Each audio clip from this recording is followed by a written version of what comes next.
No, it's not. My company bought Sprint. Yeah, fuck those guys. It's yeah, I can't think of it. Yeah, it's good.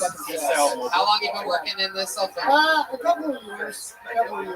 Not the same amount of time as a real stand-up. Okay. And you talked about how you were with a prostitute named LaQuisha. Yes. Is that true? No, I've never with a prostitute named LaQuisha.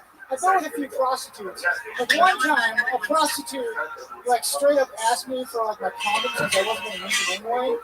You know, and she wasn't being mean about it. She wasn't being. It was like she was stating the fact, like the sky is blue. You know, and can I have the condoms? You're not going to use them anyway. You know, so it's like you're the best person I've ever pulled out of the bucket. Thank you. Yeah, thank you. This is the greatest moment in the history of the show. You are a Kill Tony machine. I mean, look at this. You're shaped like the letter X for some reason. Yeah. That's what I have coursing through my blood right now, Tony. Come on. Molly, who's with me? Come on. Oh my God, I'm crashing hard. You're amazing. You have a perfect comedy head. It's just incredible. Yeah. I'm pretty quick on my feet. Oh, come on. Yeah. I imagine sometimes people walk into your cell phone store and just start laughing immediately. Yeah, no, I'm not very good at my job. If you come here, you should leave. I'm just kidding. What do you do for fun when you're not doing stand-up? Pretty boring. I spend a lot of time going to movies at the public library. I'm an intellectual kind of. A lot of things that include sitting. It seems like you like things with sitting activities. I still wheelchairs from people, you know. It's a power trip, you know what I'm saying? Yeah. Do you ever take advantage of your handicap? No, I don't. It's not something I really think about very much, except like during sex. Like I use it as an excuse not to do anything. Oh. You know, that's the only reason I've never fucked another stripper. It's not because I'm a snob. It's because like who has to do stuff? You know what I'm saying?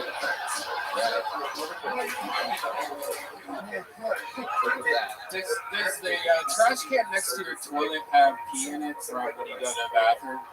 No, I actually sit down and tuck it in, and the seat has pee on it because it's pretty large. You know what I'm saying? Huge cock, everybody. Wow. Yeah, solid 6.5. Yeah. It is crooked. Wow. You are the shit, Jack. Thank you. Unbelievable. When you order a prostitute, is there a certain type of girl that you look for? Fucking order a prostitute? It's not like Uber Eats, man. You know what? What are you talking about? I don't know how it works. No, there is a lot of eating that happens. You know what I'm saying? I mean, that's how Tony ordered. I mean, when you have enough money, though, Tony, like, literally calls you for that. I have no idea what you're talking about. This is so stupid. You're talking a lot this episode. Yeah,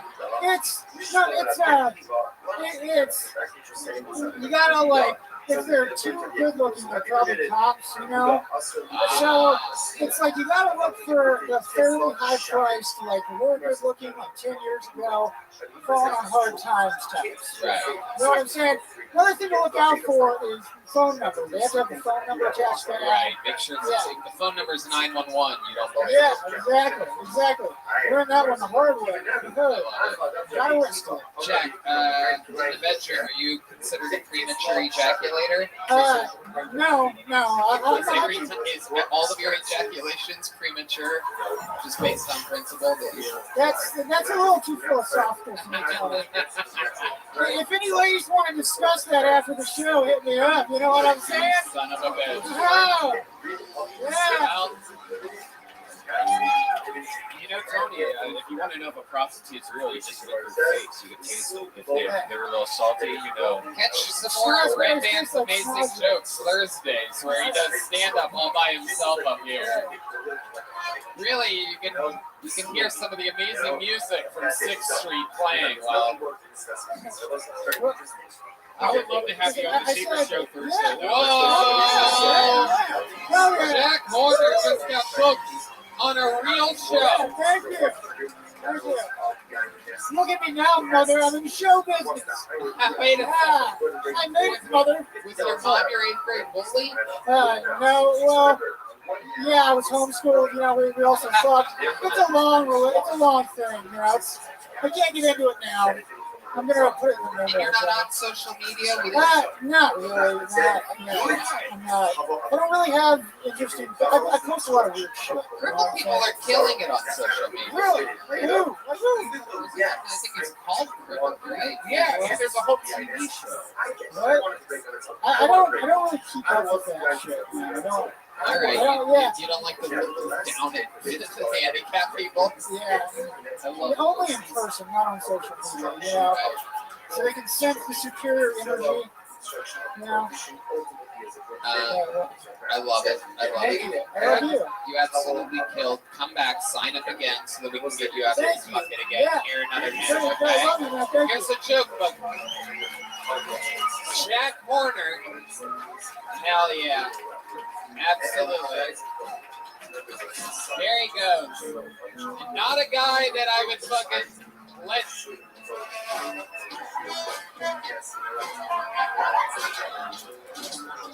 He's scooting down the stairs, everybody.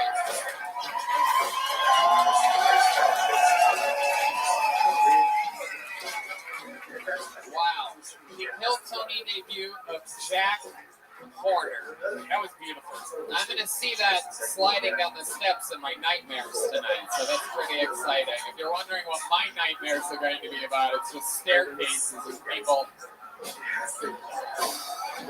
reaching back for their joke books. Jack Horner, a great comedian, a guy I would not let serve red wine at a restaurant, you know what I mean?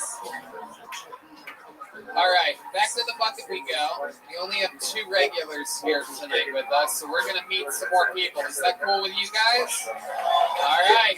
This looks like a fun name. Make some noise for Happy Bones Jones, everybody.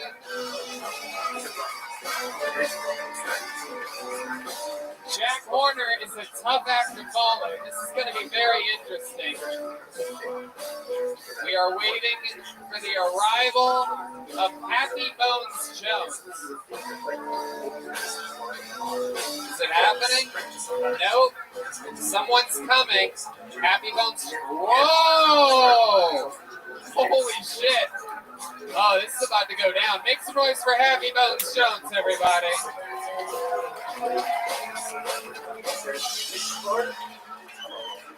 Holy fuck. All right, so like I was saying,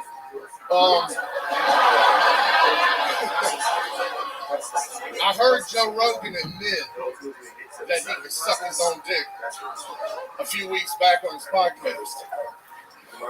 Now he said he doesn't actually suck it because that would be gay, but he knows he can do it because he gets his face right up beside him. Now, of course I'm paraphrasing, but he gets his face right up beside him, grabs it, and gives himself a little smack on the cheek. A little smack on the cheek. Just to start his day off nice, you know. And that's his penis, and that's his prerogative. So now I'm on a strict Joe Rogan workout regimen. I'm losing weight fast anymore. My girlfriend says she likes the way it feels when it's in her mouth, and I'm trying to see what that's like. So when I get down there, I know I'm going to do a real good job for myself. And when I come in my mouth, I'm going to imagine that Tony is in the corner and he's like, swallow that shit. Fuck yeah, I like your style. You took the words right out of my mouth. Happy Bones Jones has arrived in the Kill Tony universe. I do indeed like your style. You are giving me a lot to work with. This is your second time being on the show tonight. You put on a hat for this one. I'm hoping we can get you to play guitar again in just a moment. You look like the Wizard of Oz if the Oz was the prison show on HBO. You guys remember that? It's an old show. I like you a lot. You're from Louisiana? I am from Augusta, Georgia. Okay, absolutely. The home of the I master. spend a lot of time in New Orleans, so that's why I kind of like this. Right, absolutely. What do you do? What is your story? That's your first time ever on stage? No. This is my 15th time, Michael. Okay, perfect. Yeah. Welcome, welcome. 15. So what have you been doing with yourself? You a truck driver or something? Well, Getting real truck driver energies from you here. You're getting something where you something where you pee your shit in a bucket. well, basically, A lot of Gatorade. I'm a singer-songwriter, and I made a very modest living doing that from 15 up until COVID. And then I watched all my fucking gigs go away in like a month, and I was like, what the fuck am I gonna do for money? Damn, what do you play? Mostly my shit, but blues and rock and jazz. Right, like guitar or something like that? Yeah, guitar and sing. Okay, very cool. And you started that, how you said since you were 15. Yeah. Wow, what got you into it so young? How'd that happen? I hated school, and I had to figure something else out, and I loved music, and I was like, music's magic, let me try that. Okay, Yeah. very interesting. You sing too? Yes. I'd be interested. You guys want to hear a little something from Rabbi Rothschild? I was making a joke earlier, but I believe this is destiny. I think you and Yonder meant to start a band together called the Big Scary Looking Motherfuckers. Maybe Yonder was right when he said there's a bunch of people that look like this. It's just people like you on the second floor right now? Yeah, there's a bunch of us up there. We all look crazy. Are you just going to sing something? You guys, are we waiting for D? Let's wait for D Madness. Happy Bones Jones, you make a living playing music? A very modest focus. So when the pandemic happened, what did you do to survive? So yeah, that's the thing. Give us some life hacks to the driving part. So basically, I started a pet transport business, and so now I drive all over the country taking dogs and cats to motherfuckers. Whoa, okay. And like being part of a pet transport business, what exactly does that entail? Basically, I pick up dogs from one place and I take them to another place. Wow. No bones about it. That is pretty, you get what you pay for, you know what I mean? Very, very difficult. Is it mostly like wild dogs? Is it like pit bulls and things like that? I feel like nobody's getting their little chihuahuas So moving it's around. like people that are like, there's a lot of snowbirds. So people in Montana like to live in Florida during the winter. That type shit. Military people that are buying dogs from a breeder that's out of state. Anything ever go bad? Any of the dogs ever die and you're taking or anything? No, thank God. But I have been in a car with a dog that I was fucking terrified of. Right. That dog's really cool. Yeah, I can't imagine how scary that dog was. Yeah, I charge extra. What kind of dog was it? It was a Belgian Malinois. Oh, okay. Yeah, and it wanted to eat me. Right. Yeah. I mean, it probably couldn't eat all of me, but at least like my hand or something like that. Right. That's not cool. And he was probably thinking the same thing about you, sitting there looking at him. This guy is huge. I love it. Yeah, but I'm like Joe Rogan workout regimen, man. Are you? Wait, what's your Rogan workout regimen? Do you do any physical exercise? No. No. No. What's the closest you've come to exercise? Walking from my car to the restaurant. Wow. That's incredible. Happy Bones, D Madness is back to play a little something with you. I have no idea what's going on. Rockstar Bridge, is that a thing that people just know? You guys are, musicians are crazy, dude. I can't even fucking, like, no one ever turns, in the comedy world, we don't get that. Like, hey, can you play Basically just, yeah. wow, this bitch is requesting chords out here. You have anything in a B minor? B minor is Jeff Epstein's favorite chord, by the way. Oh, shut up. You guys are so picky and choosy. I went down to the crossroads, fell down on my knees.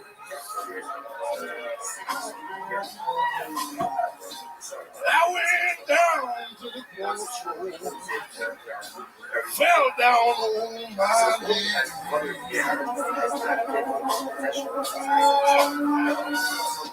After Lord of a ball for mercy, take me if you please.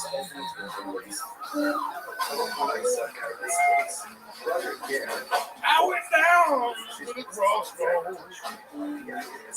Try to flag me right.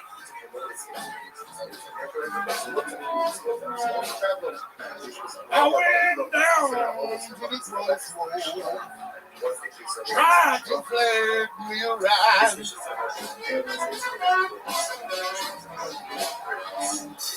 But nobody seemed to know me. Everybody just passed me by. Wow. Wow. I love that shit. I can feel it. Little Georgia, Louisiana, fucking. So what brings you to Texas? Kiltone. Oh, wow, okay. So I discovered, me and my girl discovered the podcast like 4 months ago, and I was like, what the fuck is this? Right. That's how I felt when we saw you come up here. It's perfect. It's mutual, my friend. Absolutely mutual. So I devoured like 100 episodes in 4 months, and wow. Yeah, because I drive a lot. I love it. Look at you now. A slave? Yeah, you're in the middle of it. Yes. I love it. He transports dogs and reindeer, everybody. He looks like Santa Claus with herpes. Open up at the North Pole. For the good boys and girls. Fuck yeah. Stop it. I'm not doing it anymore. Shut up. Shut up. Oh my god, this guy's throwing up gang signs. Oh shit. All right, I couple more for it. Wow, you look like you've seen so much in life. Is there anything else? Any fun facts or things that you've seen? Like, I mean, you have tattoos all over your hands. I was raised by outlaw bikers. I let the kid next door suck my dick, stuff like that. Oh shit! Did you Story come? of my life, bro. Did you come? Yeah, of course. What do you mean? Did you come, Red Band? Have you ever had another man Maybe suck the your kid dick was before? bad. Guys don't stop before the mission is over. All right. Yeah, but if it's a next door kid, you might be able to like Red Band. Red Band. Red Fall Band's out. secretly the gayest person on the show. Nobody knows about it. I'm just a decoy out front, like, hello, everybody! It's one of these real. You got a lot of these out here in Texas. A lot of these fucking secret tough gay guys out here. It's never the guys you think. It's the fucking tough acting Texan ones that fucking spit tobacco and swallow cum. You know what I'm saying? It's a real thing. I can't quit you. Absolutely. Happy Bones Jones, I love it when we get fucking beautiful wild creatures like you on the show. I loved your performance. I loved your interview. I loved your music. Incredible stuff. You have such a great energy to you. Next time you're driving through, come back, sign up again, will you? Yes. I'll be back, bitches. Happy Bones Jones here. Take an official bonsai. This is an Adrian Cavazos handmade leather joke book. Follow him on Instagram at bonsai with a Z in the middle.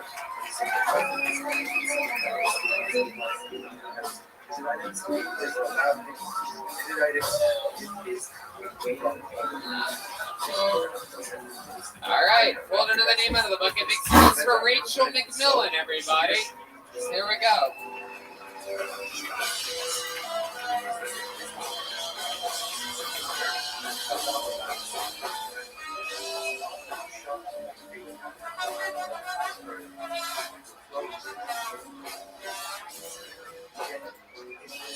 One more time for Rachel McMillan, everyone. I really love my boyfriend. The problem is, my husband is a jealous asshole. We don't have to share everything. I'm sober, so now I love anal. My friend was asking me the other week, what was your drink of choice? Heroin.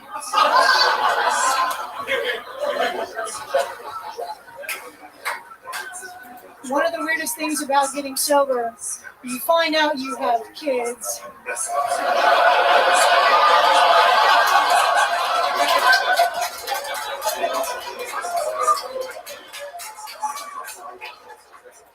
They say that alcoholism is genetic. Growing up, my uncles had needles all over their house. To this day, the pincushion is a big trigger for them. But I grew up privileged. When I was born, everybody got a silver spoon.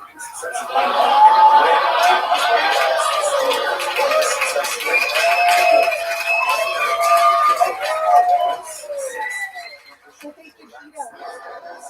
Rachel McMillan, everybody. There you go.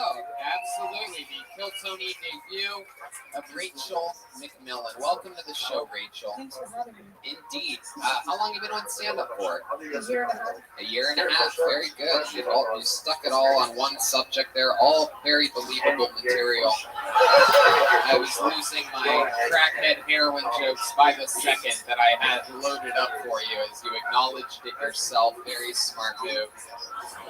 Rashida Jones from Parks and Recreation. I never watched that show, but I'm sure that is a spot on. You look like you have spent a lot of time in public parks. So Rachel, how long ago did you get sober? I've been sober 6.5 years. 6.5 years. Incredible. And meanwhile, all of that material worked so well because you look like you've only been sober for about 45 minutes. So it's exciting. I've never heard that before. So let's talk about your drug days. Like, how extreme did it get? Because I can sort of see it. I've done a few jail sentences. A couple what? A couple of jail sentences, yeah. For stealing at Walmart or something? Well, been stealing from my Al-Anon sponsor while dating a prosecutor. So. Oh, shit. You're wild. So you started dating the prosecutor to get out of trouble? No? Just a total coincidence that... Praise Jesus. Wow. And did that help you dating a prosecutor? Well, he was the only person that recognized that I had a drug problem and got me away from him. So. Oh, that's great. Look at that. Do you stay in communication with him? No, he's married. That's a prosecutor. Oh, prosecutor. Indeed. Right. They have a lot of fun arguing with one another. That's interesting. And what's your love life like, Rachel McMillan? I was engaged, and now I'm not. Oh, how long? When was the engagement? That was a month ago. Oh, wow. Okay. This is my bread and butter right here. I actually specialize in moments like this. This is where you get to feel the full effect of a real Kill Tony episode. Okay. So you were engaged. How long were you engaged for?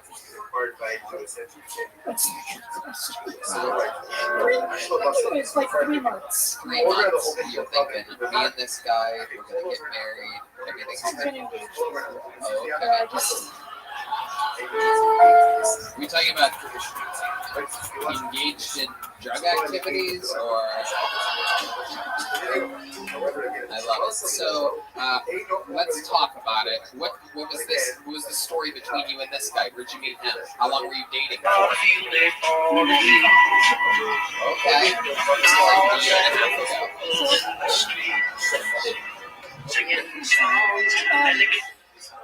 About a year ago. About a year ago. And then 4 months ago, he asked you to marry him. Did he ask you in a weird way?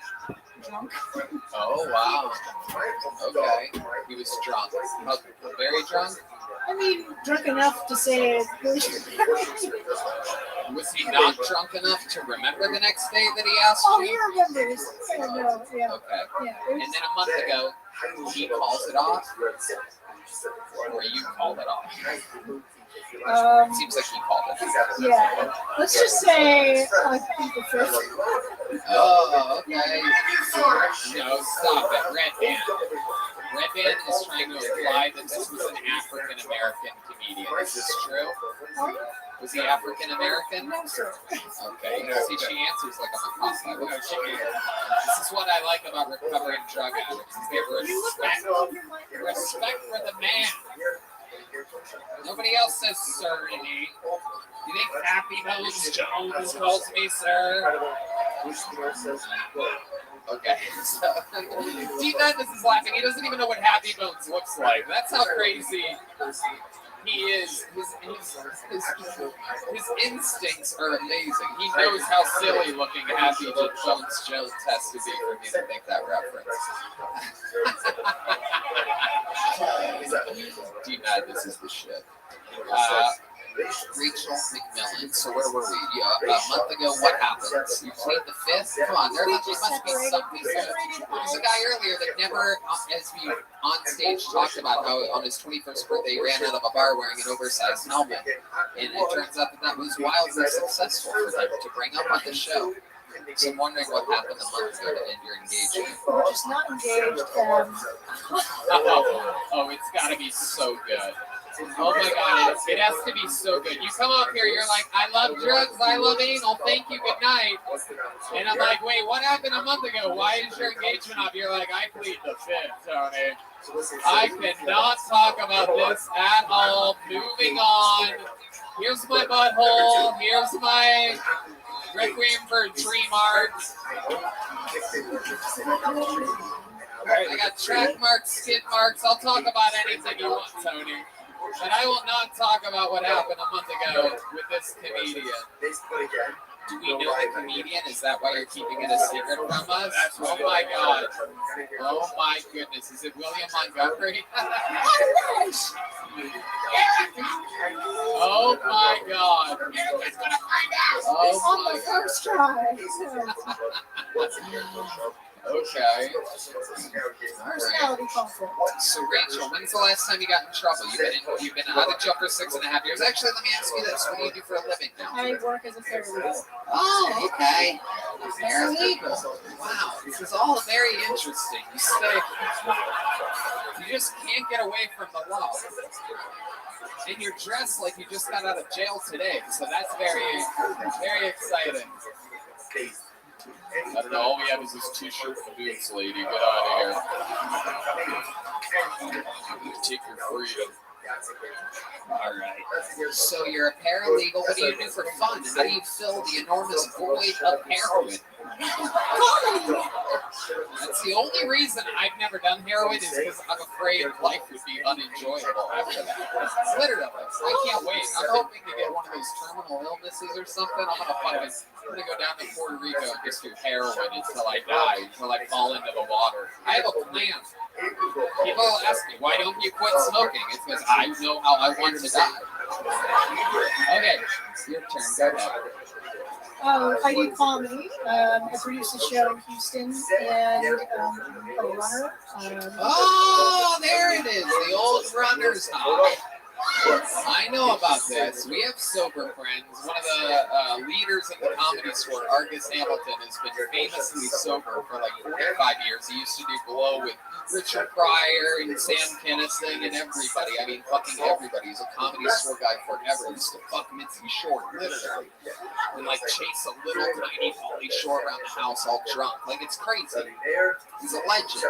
But he's been sober for like 40 years, and you see him running around Beverly Hills every day wearing like tube socks. He's like 130 years old. It's incredible. But it's a way for people to keep their wits about them.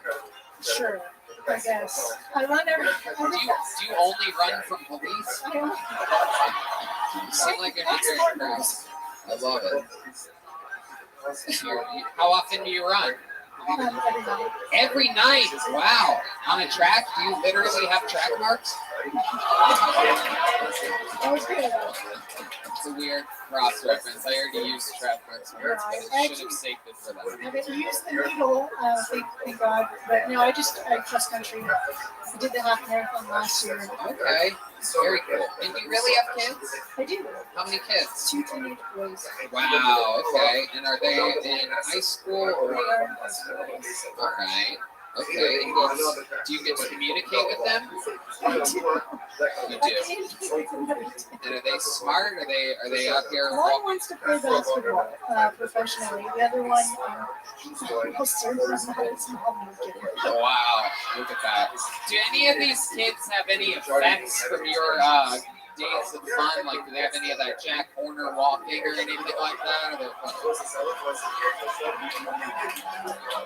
any of that shit? You know, nightmare shit? There's a bunch. Any of that nightmare fucking? I guess if you hang out with comedians long enough like I do, they make comedians look like very young children. They're perfect angels. So. I love it. Yeah, I love it. That's incredible. So they're all set. They have a promising future ahead of them. And you've been doing stand-up. I mean, it was a rock solid set. I mean, it really was. Especially for a year and a half. You stayed in the pocket. You were there the whole time. What do you think about this lady? Yeah, tight jokes, dark, everything hit. Yeah. So yeah, you live in the dream, Rachel. Thank you. And you're based out of Houston? Alright, well, congratulations on getting pulled out of the bucket. Very, very interesting set. And follow her on social media at Princess Pilot Priest. We've run out of big joke books, but you can have a small one just as something to hold you over there. Thank you Take so one much. of those. Rachel McMillan, everybody, there she goes. All right, we're getting into it now. We have to start to put a ribbon on this thing. People are shuffling around. We got Donald Trump's son going to the bathroom. You guys think we should go to this bucket one more time?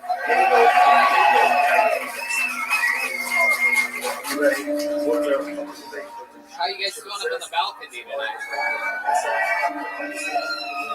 4 people energies. That's what I hear. 4 people energies. The last to buy their tickets. Okay, your next comedian goes by the name of Kimberly Weddle, everyone. Kimberly Weddle. Oh shit, there she is, coming from the audience. Kimberly Weddle, everyone.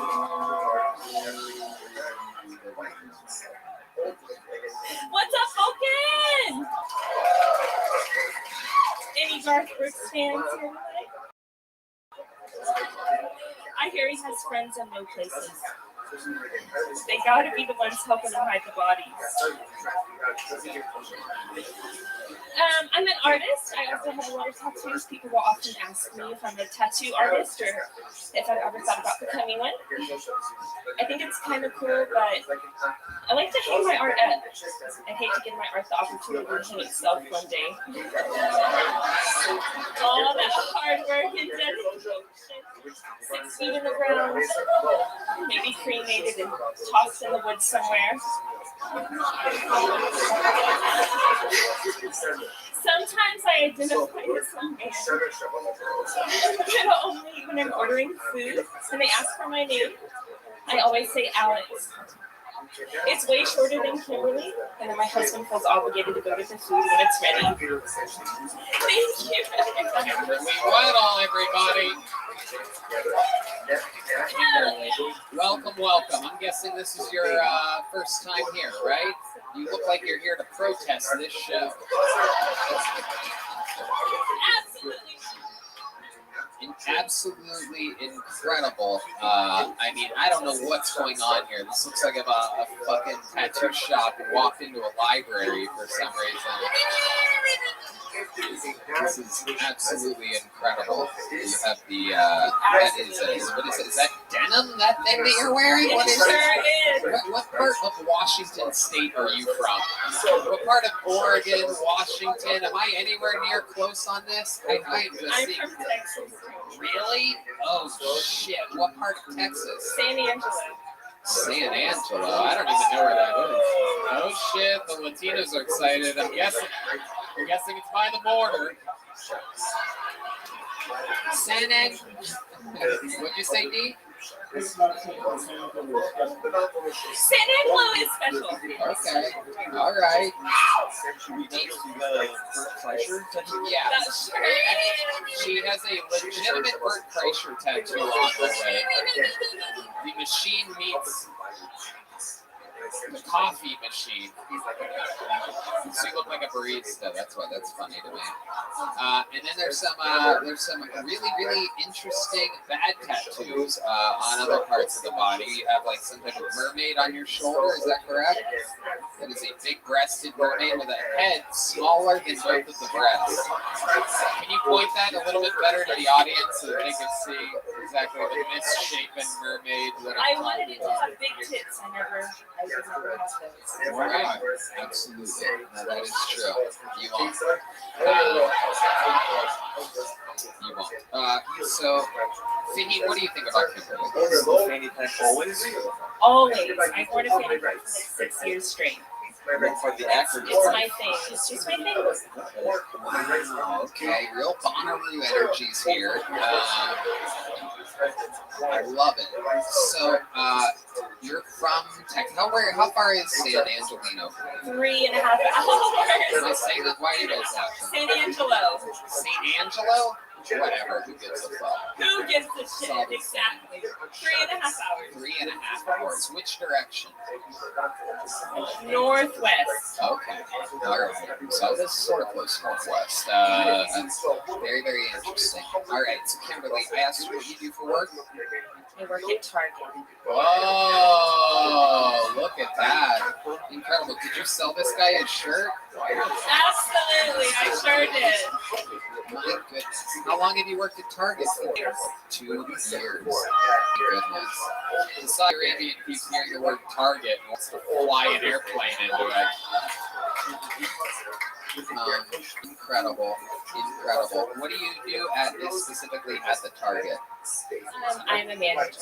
Whoa, look at you laying down the law, firing people like the last comedian for doing drugs.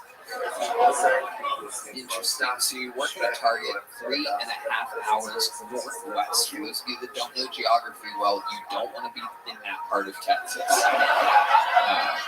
Let me just keep you updated. There is nothing over there. What is that, like an 8-hour drive to El Paso or something like that? Yes. It's hot death. Just devil's rejects. People that look like you everywhere. Oh my goodness. Farm girl, right? Are you from a farm? No, what do your parents do? What does your family do? My dad is a fire truck mechanic.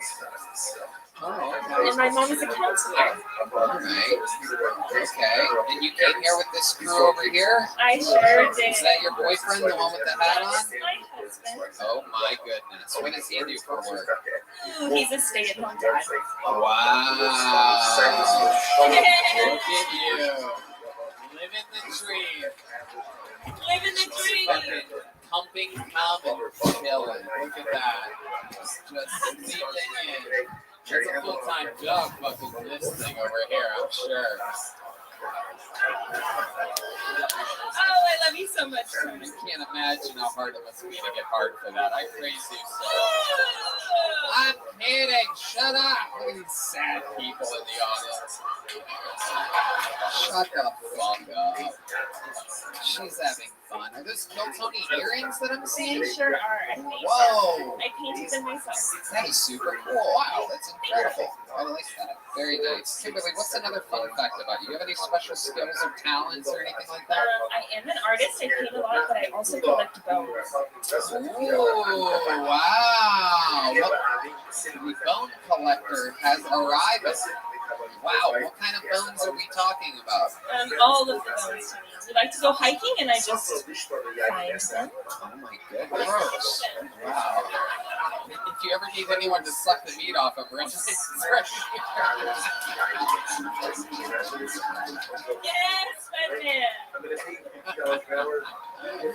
I love it. Kimberly, how many kids do you have? I have one. Okay, just one kid. Hell yeah, this guy's not good at his job. What's going on over there? You're working full time, one kid, while she's out at Target firing fucking cholos? Jesus Christ. You guys can laugh. The Mexicans are laughing. The Latina lady's doing this thing with her hands. That means it's good. There you go. We got them lit up. Well, see, we're good with the Latinos. You know what that sound means. They approve. You've had to fire some people, am I right? Managing a target in San Angelo cannot be easy. Sometimes.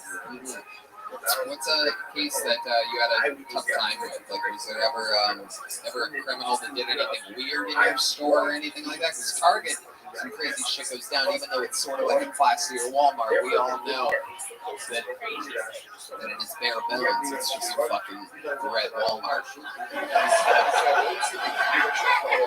Walmart with a much better color scheme. Very nicer. Is it?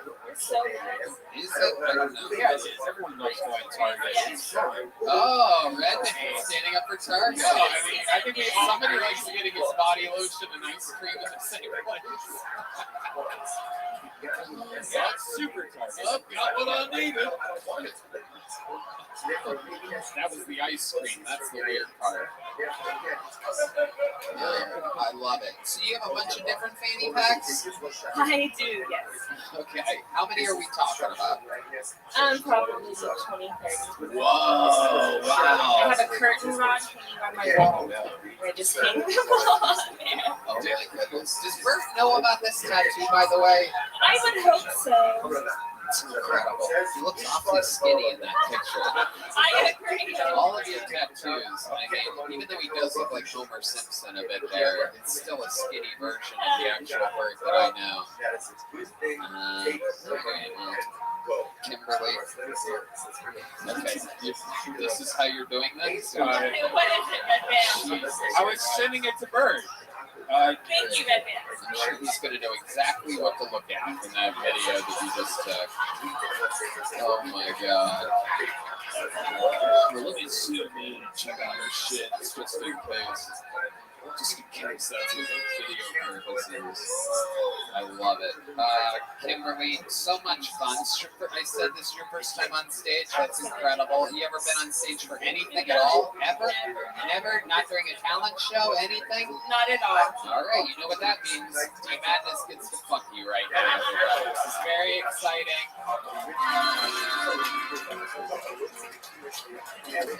Team Madness. I'm just kidding. You're not gonna get fucked by Team Madness. You have to change your name from Kimberly Weddle to Kimberly Waddle. You know what I mean? Team Madness gets a hold of you. This guy's going to be raising triplets over here. You're going to have the Jackson 5 in your house all of a sudden. He always hits the target, if you know what I mean. Hell yeah. Ladies and gentlemen, there she goes. The Hiltoni debut of Kimberly Weddle, everybody.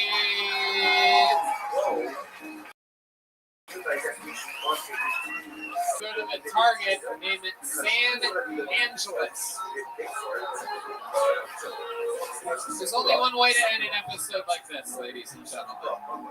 This young man is not only one of my favorite comedians, but he's also been on the show longer than anybody ever has. He's written and performed more 60-second sets than anyone ever in the near 10-year history of the show, which, by the way, we are 1 year away from our 10-year anniversary. Big announcement coming soon for where and when and how that will be, and it will be absolutely massive. Thousands of people. So for those of you who are hearing it first, we are indeed going to put on a massive 10-year anniversary show. If you don't know, episode 500 was extremely big. Episode 100 was extremely big, but 10 years will be the first ever live podcast to hit that, by the way. No big deal. No big deal. No big deal. People do it all the time. We just took a chance. This man went from really being an insane alcoholic that had been doing stand-up for years to now a sober, focused, wild beast. The man is untamable. This is Brandon from the midst of Strangle. This is William Montgomery.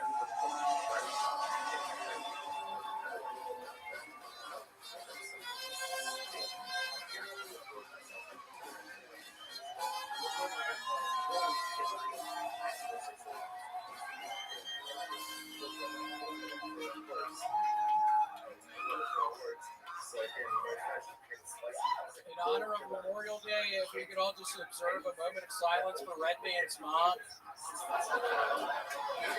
She was actually just voted out of the reality television show Naked and Afraid. Redman, what the fuck was her old ass doing on Naked and Afraid?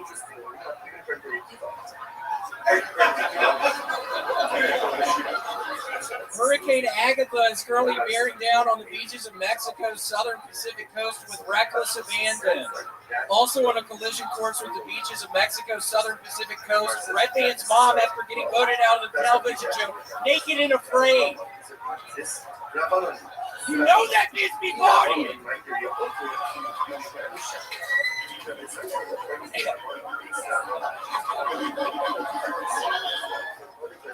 What do Nancy Pelosi's husband and Redman's mom have in common? They both recently got DUIs in Napa.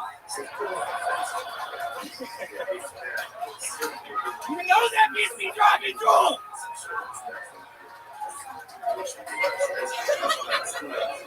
You know that bitch got a drinking problem! Vladimir Putin's limbs have been shaking uncontrollably, and it has come out he has 3 years left to live due to a rapidly advancing cancer. Wait, he has cancer? I thought he was shaking because he had just listened to Aphex Twin for the first time.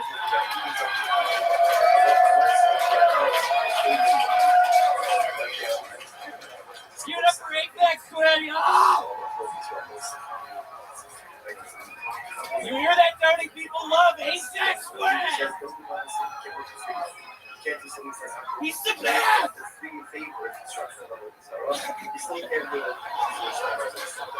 Okay, that's all I know. Always an interesting ending. Wow. Absolutely incredible performance. No one knows how to take the energy of this room and utilize it quite like you do. He really went hard on Redman's mom. Yeah, absolutely. Most people go soft on Redman's mom. Get out of here. Son of a bitch. Because she's a nasty old bitch, Redman. That's why people go fucking soft on his mom. We all know that he's just listening out at me because I stole his sponsorship. Oh, that is Shit, yeah, what are you doing wearing that fucking shirt? I saw that right in the long dress. I am the sponsor for Kirkland Signature. Statement spokesman there. He's the new spokesman. Bullshit, are you the reason I lost my sponsorship? Yeah. And why are you still wearing this shirt like a weirdo? I told you, these are the only shirts I have now. Yeah, I know. You wore it less than How many of those did they send you? I literally have 20 of these shirts. I wear them every day. Oh my goodness. You're not really the spokesman. Yes, I am. Yes, I am. You need a power washer? I got discount. Bullshit. You're fucking with me right now. Why would you even fucking bring this up right I'm now? not. They saw it on Kill Tony, and they were like, you know what? We can for the same price, maybe a couple thousand more, we can get Redman. So they reached out. They saw you. They're like, he's losing weight. We want someone that's getting bigger. They went with Redman. Speaking of which, William, I gotta say, your belt is out of control. It is wrapping around itself. Have you thought about perhaps William's lost a lot of weight? He was literally the heaviest drinker. Now he's sober. He's almost exclusively only eating sweets. I did buy this when I was in the depths of my cocaine bending and cocaine benders and drinking a lot. Yeah, but this is the only belt I have. So after this, we're having to level 2 raw. So I'm figure that one out. What else is going on with your rapid weight loss? Have you been to a doctor? I literally had to go a couple days ago. I had tapeworms. Yeah, I was thinking I was losing a bunch of weight because I was working out and hitting the Stairmaster. No, I've actually had tapeworms the past 6 months. Oh my goodness. It's so gross. Yeah, I was seeing these things crawl out of my butt at night. There would literally be these worms in my underwear, and It took me 6 months. I think that's why I've been able to lose the weight there. Is these tapeworms. Oh my goodness. Red Band has gummy worms if you want to. Yeah, you can buy them on sale right now at Costco. They fall out of his gut. Sometimes they don't digest the whole way. Oh my god. I bet they are just coming out of this fucking gaping asshole all night long. He thinks your asshole's gaping, Red Man. Well, he's not wrong. With all the value I get from Kirkland's signature. Oh, Red Man literally has a gaping asshole. Yeah, you guys get this up. Kirkland's signature is literally going to start sending you guys money to not talk about them at all. Like, well, just stop. Here's a couple $100. Shut the fuck up. We do not want to be associated with your show whatsoever. Yeah, I mean, I have to become the spokesperson again. I was on the hook for like $500,000. I bought a fucking house, and then it all fell through. What part of Austin did you buy a house in? Well, I bought one in St. Angelo. They had cheap, they have very cheap houses, very cheap real estate. So I bought, a really nice house in St. Angelo. So you built a castle in San Angelo for $500,000. Yeah, it's a really nice house. What do you do things for $5? You ever been to the Target in San Angelo? No, I've not. I prefer the Walmart. It seems like Walmart is a much better shopping experience. So it's kind of weird you trying to fucking talk shit about Walmart. What the fuck are you talking about Target? Yeah.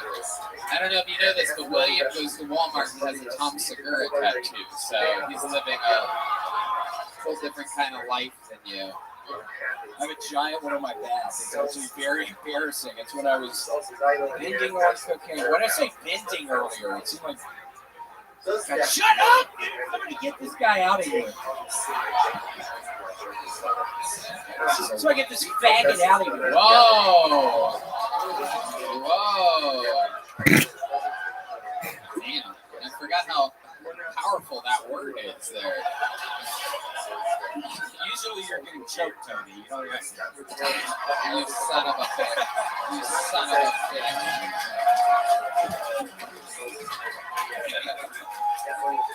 Oh, you guys like that one? Jesus Christ, sir. Relax, my boy. Oh my God. I'm from Kirkland. All right. I'm just not from Kirkland. Why did you say that?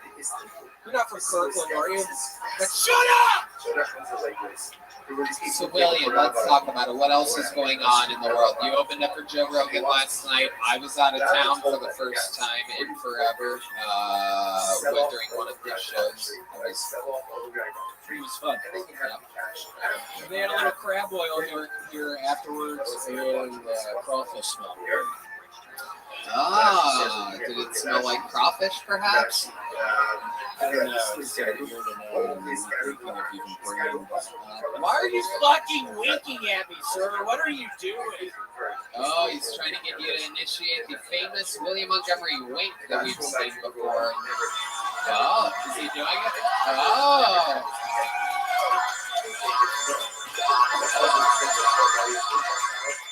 We've seen this before, folks. Redman, you're fucking up that stupid noise. I'm not blinking. I'm not winking that much. You know what? Shut up. Oh my God. How exciting. William, we're thinking about, my mom famously performed on the, is it the 5-year anniversary or no, it was episode 500 that my mom performed on in the main room of the Comedy Store. What would you do if we had Red Band's mom come out to the 10-year anniversary of Kiltony? I'm trying to plan in my head because we're about a year away. I don't think her old ass ever even gets out of her fucking ashy little house she lives in. You're not going to be able to get her out of that fucking cesspool of a fucking house she lives in. There's no way she's getting out of there. I'm right, aren't I, Red Band? There's no way she's getting out of there. Your mom performed on Kiltony and a few other places like the back of my house. Why the back of your house? Because I don't want the smell to get all around the whole house, so you gotta go in the back. Shut up, dude. Why would the smell be worse in the front of the house than the back of the house? Because that's Sometimes I like to question here where the the kitchen is. I can turn on the fans. Oh, nice. Kitchen fans. You turn on the kitchen fans. How's your fair skin? Any cancers? Fuck up. What? There are a lot of freckles, and as the summer approaches, people are saying that you are at the top of the skin cancer poll that we have. Is that really what people are saying? I don't know. I find stuff on my arm sometimes, and I can't tell if it's a mole. William's covered in freckles, by the way. I travel with this man. He likes to wear shorts on airplanes for some reason. And sometimes I'll find myself bored, perhaps the internet's out or something, and I will just start counting his freckles.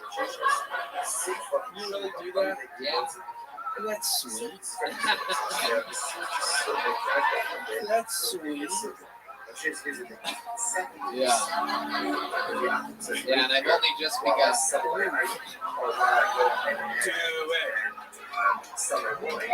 Anyway, if you guys see red pubic hairs in my teeth next week, it's because I've been sucking off Marshall Rogan. So, Oh, good boy. okay. You know William. We lived in Austin for a while. A little bit, yeah. But I got to know, yeah, I remember at the comedy store, that's when I was kind of out of control. I think I used to bother you so much. Yeah, You bother a lot of extra back in the day, because you were crazy and stuff, but it's cool to see focus. Really, because you're great without that stuff, Yeah. Yeah, I know. I have to remember that. It's been a year since I haven't been drinking this past week. It's been good. I had to stop. I had a horrible problem. I got real depressed. It was sad. Always fun. It's not a joke. For those of you got that pretty don't sad. For those of you that don't know, William during these drinking days back in Los Angeles, literally, not only did he not have a filter, his volume levels were out of control, and also he had no shame in going up to absolutely anybody and introducing himself. Right? Who are some of the famous ones? I'm Mr. Tarantino. I love your movies. No, Jim Gaffigan, he's like really made a fool of himself. It's really bad. Shut the fuck up. I'm trying. Yeah, I cringe kind of when I look back at those times when I just have to be trying to move forward because it makes me. Were there any more people that you remember making a fool out of yourself in front of you? I only remember a couple. Bob Saget. Oh, that's right. You were there at his hotel that night. I actually was. Yeah, we got to be really good friends after he was a guest on Kill Tony. I was actually in that hotel room. Is that the belt? No, that's not how Bob Saget died, Red. Oh, what? Incredible. Shut up, you dumbass. You're fucking all this shit up. William, you're unbelievable, man. It is absolutely incredible watching you. You're only really competing with yourself at this point, and it's unbelievable to see your insane style. Flourish. That's the great William Montgomery. He's on Cameo. Get a cameo for William Montgomery. I implore you to get a William Montgomery cameo. Guys, please, for the love of God, go on YouTube and watch my friend's special. It's called Hat Trick. His name is Fahim Anwar, everybody. We love him. He's my brother from another mother. One of my only Afghani brothers, by the way. This is the drawing for Brian J. Ephelt. It is in. That is Fahim, me, and Red Man. Every episode, drawing available at RyanJEphelt.com. So one more time for the amazing Kill Tony band, everybody. Brought by Screwball, Peanut Butter Whiskey, Michael Gonzalez on the drums, Cole Deemer on the trombone, Matt Mueling on guitar, and that is our main man, Pete Adams, there on the bass. And, yeah, we did it again, right, man? If you're going to sign your name, make sure it's a printed signature. Thanks, guys. Oh, my God. Thank you, everybody. Good night. Thank you so much. See you again soon. What happened?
Hey, this is Rabbi coming to you live from Falcon Gas Company here in Austin, Texas, for a brand new episode of Kill Tony.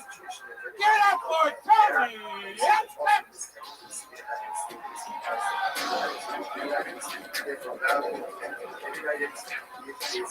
Austin, it's a new year, and this marks the 1 year anniversary of us doing the show here in Austin. Are you guys ready for a great fucking night tonight or what? I think you guys can do one better. Austin, are you ready to celebrate 1 year of us doing this shit here with you tonight?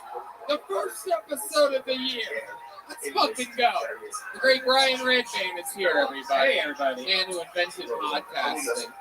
1 year of us doing the show here in Austin, and 1 year of us having this goddamn band. How about a hand for these guys, everybody?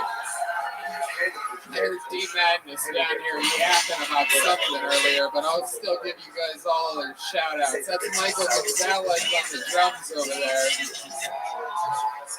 That's our friend Paul Deemer on the horn. Matt Mueling on guitar. It's just lettuce for them from. And of course, that's the great D Madness on bass right down the middle there. This is Kill Tony Live, brought to you by the Yellow Rose and the Red Rose, the two best goddamn strip clubs in the world. That's the Screwball Peanut Butter Whiskey Band. We're also brought to you here today by Blue Norther Vodka Seltzer. And here's a little bit more from the amazing sponsors that make tonight's episode available for you here right now. Hey y'all, ExpressVPN lets you access the internet as if you're from a different country. Netflix has different shows and movies available depending on where you are. With ExpressVPN, you can unlock thousands of new shows and movies from streaming libraries around the globe. There are hundreds of VPNs out there, but ExpressVPN is ridiculously fast. You can stream everything in HD quality with zero buffering. It's available on every device, phones, laptops, tablets, even your TV. ExpressVPN works with many streaming services: Netflix, Amazon Prime, BBC iPlayer, YouTube, and many more. You can choose from almost 100 different countries. Good footwork. It's so simple to use. Also, you can fire up the ExpressVPN app, change your location. You can choose, like, hey, I'm in Japan now. Hit connect, and then refresh the page, and the show or movie you want to watch will magically appear. I love ExpressVPN, not only for checking out new shows in different countries and stuff, but also to make it secure. If you're at Starbucks, or you're at the airport, you're on that free Wi-Fi, hit your ExpressVPN and protect yourself. No doubt about it. And right now, you can use our exclusive link at expressvpn.com/KillTony. One word. You can get an extra 3 months of ExpressVPN for free. That's expressvpn.com/KILLTONY. One more time, expressvpn.com/KillTony. You know, I absolutely love it. I used it to watch The Last Dance before it came out here in America. A documentary about, of course, the legendary Michael Jordan and the Chicago Bulls run back in the 90s. Anyway, it works. It's unbelievable. I got to watch it before everybody else commercial free thanks to expressvpn.com/KillTony. Ooh la la! The NFL playoffs are here, and DraftKings Sportsbook, an official sports betting partner of the NFL, is kicking things off with a huge offer. Counting down to Super Bowl 56, new customers can get 56-1 odds on any wild card team to win their game. Bet just $5 and win $280 in free bets if your team is victorious. I love DraftKings. They have so many betting options and offer so many ways for me to win cash prizes. I use it all the time for NFL, UFC, everything that I love to bet on. And if you bet just $5 on any NFL playoff game in DraftKings Sportsbook, they will give new customers an additional $280 in free bets if the team they choose wins their game. Red Dan, you know about this. Yeah, and if Sportsbook isn't available in your state yet, you still have something to play for this wild card weekend. Everyone can play for huge cash prizes with DraftKings Daily Fantasy Football Contest.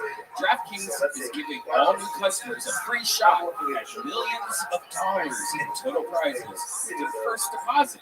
Wow. So download the DraftKings Sportsbook app now. Use promo code KillTony, all one word, KILLTONY, and get 56-1 odds on any NFL team. That's just $5 and win $280 in free bets if your team wins. That's promo code KillTony at DraftKings Sportsbook, an official sports betting partner of the NFL. Are you guys ready to start tonight's episode or what? Beautiful. Every single week, we have one of the best comedians in the world on as a guest. This week, absolutely, guess what? No different.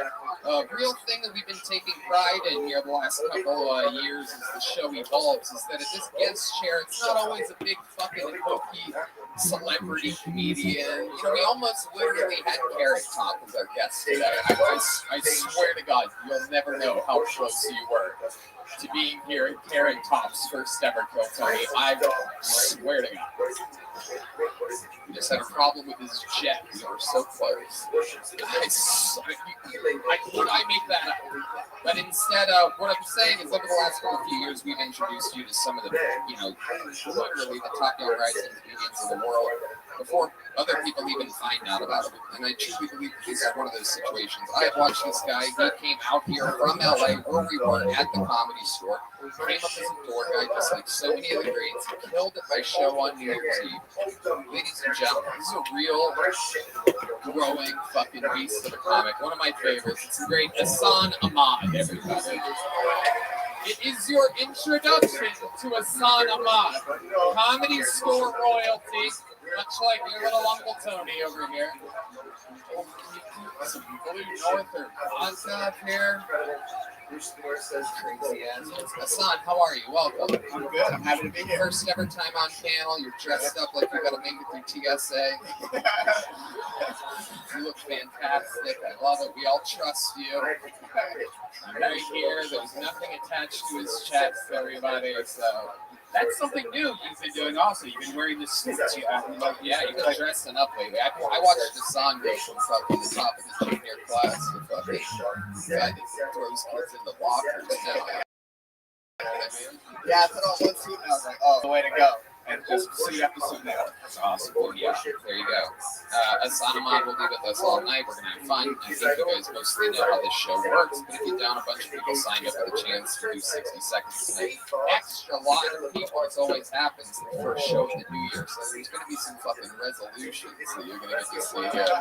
You're just going to get to see people's hearts get torn out of their chest. Or things could go tremendously well. And that's a cool thing that happens every once in a very great while, too. But you know how it works. I pull one of their names out of the bucket. They get 60 seconds on this stage. You know their time is up and you hear the sound of a kitten. That means wrap it up then or else they're going to bring out the Angel West Hollywood Bear, which is just loud and interrupts them. And then I interview them for a bit and we find out more about them. You guys ready to do this shit? All right. Before we go to this bucket, I'm going to bring up one of our regulars who was made regular just a few months ago. Again, this is another guy fucking absolutely destroying every night. Going from doing way too many open mics every night to now headlining fucking shows, selling tickets, and he was made a regular here just a few months ago. This is Great Hans Camp, everybody. Here we go! 2022. Hey, you guys think cops have a hand fetish? That's why they're always like, hey, let me see your hands. Nice. Took them by your butt. I think it's funny when people blame Mexican people for their economic problems. They're like, you know who's taking all my money? These people with less money than me. They got my money. What about the people with the money? Maybe they took the money. Because they have it. Not the people without it, they don't have it. Pretty good at math. Do you think rich people, after they have good sex, they turn to each other and they're like, man, we really aren't missing out on anything, are we?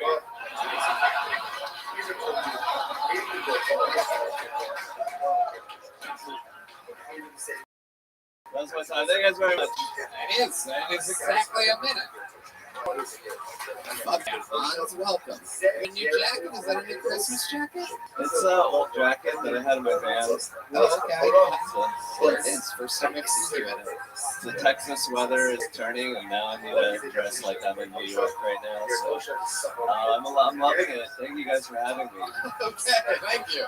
Hell yeah. He always knows how to fucking pick and roll. You know what I mean? If he's not going to get a laugh, he's just a super grateful young man.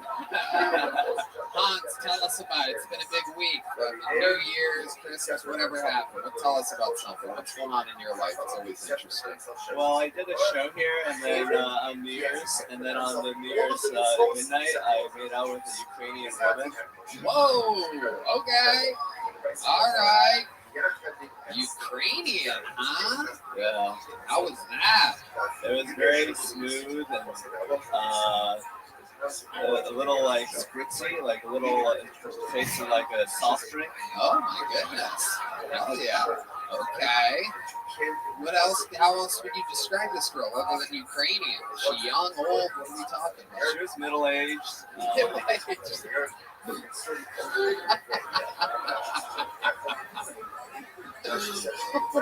If you had to guess what that means, like if you had to throw a number out there, I think we all want to know what you think middle-aged is. Well, she told me that she was 36 years old. You say that like you don't believe her, though. Or else you would have said 36. Instead, you said she told me she was 36, which means you think she's what? Oh, no. She's... Oh, is she here tonight? Oh, no. I feel like it's an accurate representation. Okay. All right. How did that make you feel? You made out with the Ukrainian midnight. Is that a thing you normally do? Do you normally kiss a girl at midnight on New Year's Eve? No. I think this might be like the second time that's happened for me. Do you remember the other time? Yeah, I mean, it's all right. It was like a person I was dating. Sounds like a dude to me. Yeah, man. Moving on, Tony. I'm so grateful to be here. What else? How about New Year's? Do you have a hangover? What goes on? I did some mushrooms. I've played a little game of Catan. 3 hours long. It's on YouTube. I saw it. I've streamed it live for the viewers. How many mushrooms did you eat? Like one that was this big, and then another one that was like that big. Jesus Christ! What are these shit talkies? So what does a guy like you do when you're out there just tripping balls? What do you do? Go out there and drive perfectly?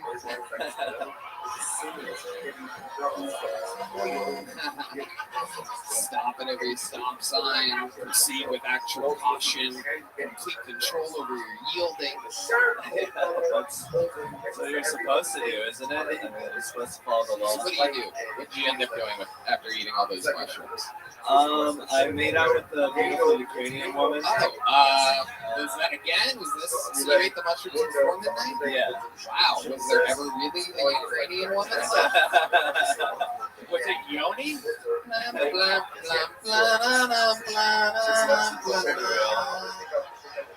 Wow.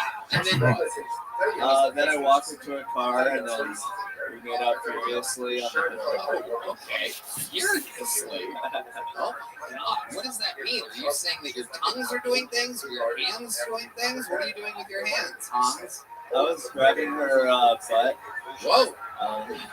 Wow, some of the forbidden foods. Okay. Grab her butt. Then how does it end? What's the last thing that ends up? He's like, I gotta go home. I need to go home. You're distracting me. It's in a very playful way, not in that tone of voice. Oh, thank goodness. I was sort of concerned. I thought you were describing a rape. All right, Mario. Jesus, forget it. I went to a mechanic to get my van's brakes fixed, and then when I walked in, the guy there, he said, "We don't serve Asians here." What?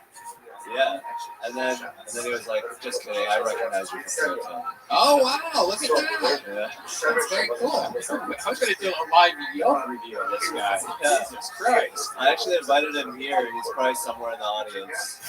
Can you fix your brakes? Is that him over there? Is that your brakes guy? That's so weird. Wait a minute.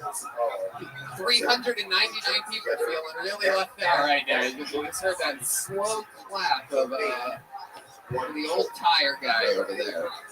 So what are we talking about? Brakes? How do they go? Good? Yeah, he fixed them up, and they're working great. Thank you, Did man. he cut you a deal or anything like that? Or did you just give this fucking guy free tickets for nothing? I mean, it was like $1,000, but it's like I don't know how much it should be. Oh, $1,000 for brakes? This is how he finds out he got ripped off today. In front of all of his peers and friends and audiences. Like, oh fuck. Wait, are you talking just the brake pads, or do you have the rotors? The rotors were fucking. Oh, yeah, but that's not great. Jeez. Hans, always an unbelievable minute. Always fun to catch up with you. Son, you know Hans. Tell him how good he is. Hans, you're so great. We guys work together all the time. Except for you beating me on the competition. I did beat you. Never forget. All right, there he goes. Hans Kim, everybody. Got to get started. Now we go to the bucket where anything can happen. Sometimes it's a old legend. Sometimes it's a young, horrible person. Sometimes it's whatever. Reverse comedian out of the bucket, performing an uninterrupted 60 seconds tonight. Goes by the name of Christopher Mueller. Christopher Mueller will get tonight's show started for us. Here he comes. All right, here he is. Make some noise for Christopher Mueller. All right, thank you. You know, growing up this whole time, my dad always thought I was a closeted queer. It turns out I'm actually just a Jeep guy. Right.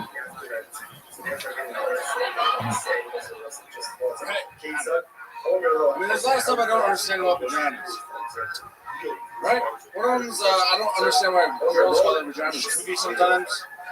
That's a bad name for a vagina. One, it's creepy. Two, I've never paid $500 for a creepy before.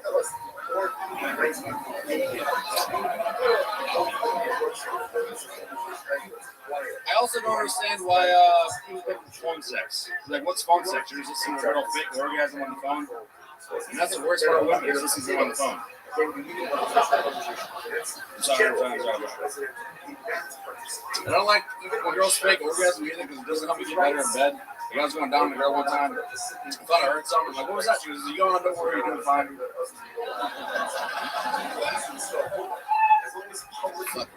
There it is, Christopher Mueller, everybody. Welcome to the show, Chris. This is your first time, right? Yes, sir. Yeah. How long have you been on stand-up? over a year, like November 2020. Okay, where at? All the here in Texas? No, Providence. I actually came down here last May for 2 weeks, and it was the 2 weeks that the show was like not going. Oh yes, May of last year. Wow, seems like decades now. I almost totally forgot about that. We did indeed only take 3 shows off the entire year. One was the blizzard in which you couldn't go to a grocery store. And then we took 2 weeks off in May, just a little fucking sabbatical, you know what I mean? Just fucking strategical fucking vacations. What do you think, I'm that crazy that I would have worked? Okie dokie. Totally unaffected by it. Christopher, welcome to the show. So, the first thing you said was that your dad always thought you were gay. And that's interesting because you sort of come across, until we hear the rest of your set, like a tough guy. You know what I mean? Like you seem like a manly man. And then you went on and on talking about how you hate vaginas and shit like that. You hate women, hate orgasms, you're from Providence. All of these things add up. What's your relationship with your mother like? Very good. Very good. I don't know too well, I guess. Uh-oh. All right. Oh, shit. Someone's going back where they came from. Was that really a minute? Because I didn't get to my final punchline. Yeah, it was more than a minute. So, all right, next time, I'll get the punchline. Right? Exactly. What you could have done, you said you could have get to the punchline. Was there? There was a final fucking thing. You want to do it now? Well, yeah, but you guys want to hear it? Oh, you're asking him, not me? Who the fuck do you think runs this show? Oh, you guys want to hear? Shut the fuck up, dude. Look, he's comfortable up here. No, okay, bring it all together. Let's watch Christopher Mueller bring it up. This literally never works. But because you guys want to see it. Thank you. All right, yeah, bad blowjobs go, or bad roll sex goes both ways, but when I'm getting a bad blowjob, I like helping out. That's why I made a mold of my own dick so I can stop her. Here's how I would do it. Wow, that It's just a cheap thing. Okay. Oh, it's a callback. All right. It's a callback. Did it work? No, it didn't work, dude. You know that shit didn't work. Are you talking about? Hassan, what do you think about this? You have to ask if it worked. It didn't work. That's just a fact. 100% of the time.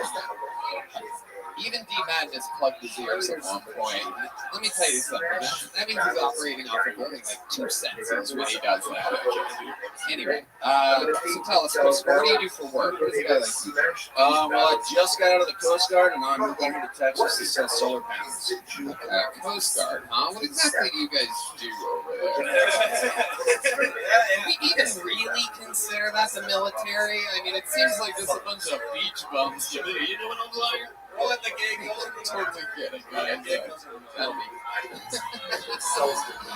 be clipped out. Now the Coast Guard hates us. Graduation song. That's right. So you were in the Coast Guard for how long? 4 years. What exactly did you do there? Search and rescue, and then I ended it Did up. you ever rescue anybody? Tell the truth. No. Okay. Yeah. So basically, other people in this room have done more rescuing than you. After 4 years of search and rescue for the United States of America. Sure, dude. Did nothing. How about an animal? Ever like a piece of roadkill that you saved or anything like that? No, like I was on the end of saving people, but I was like on the radio, like just giving the time frame. Boring. So it's like a really high up lifestyle. Hey man, like there's some bad. But if a lifeguard just sat on the bench like listening to a radio. Yeah, honestly, that's what I said. That's what I did. But there's some badass people in Coast Guard. Okay, Chris, you talked a lot about the movie streamer set. What's your actual love life like? What are we talking about? Pretty good. I'm dating a female. Oh, wow. Your father would be proud. Son, it sounds like you're trying to convince yourself. I'm just saying. She is a female. It really does. How long have you been with this? 2.5 years. Oh, okay. So, does she live with you? No, she's in New Hampshire right now, so I'm kind of like we're distant right now. It's kind of Whoa, you'll LD to New Hampshire. Wow, that's rough. She probably still has an actual phone with a cord attached to it. These people are weird out there. In New Hampshire, Delaware. Yeah, what does she do? Wow, I can't believe your girlfriend is also a faggot. That's incredible. My mind is completely blown. It's very hard for someone to pull off being both of those things, a girlfriend and a but that is incredible. What, is it New Hampshire landlocked? no, it's got like 30 miles. By the way, can I say this dude killed me here or something? I was looking for you. What the fuck are you doing right now? Are you having another? Show you tell him later. You tell him you had a good set at a different venue on a different night later. Have you ever been out in public before? Nope. Oh, God damn it. Do you have any special skills or talents, Christopher? Anything you're really good at? Playing pool, playing darts, playing poker. Okay, you're an alcoholic. Yeah, for sure. Yeah, 100%. What's your drink of choice? Drink of choice? Go to is Miller Lite, but Wow. Again, your father would be proud. Drink of choice, dude. Wow. Look at more. King of beers. What? I like basic shit. I love it. Well, Christopher, we'll get a Miller Lite from the bar over there. Tell him to put it on my tab. Take one of these joke books. It's a tiny one. Thank you so much. From the great Bonsai.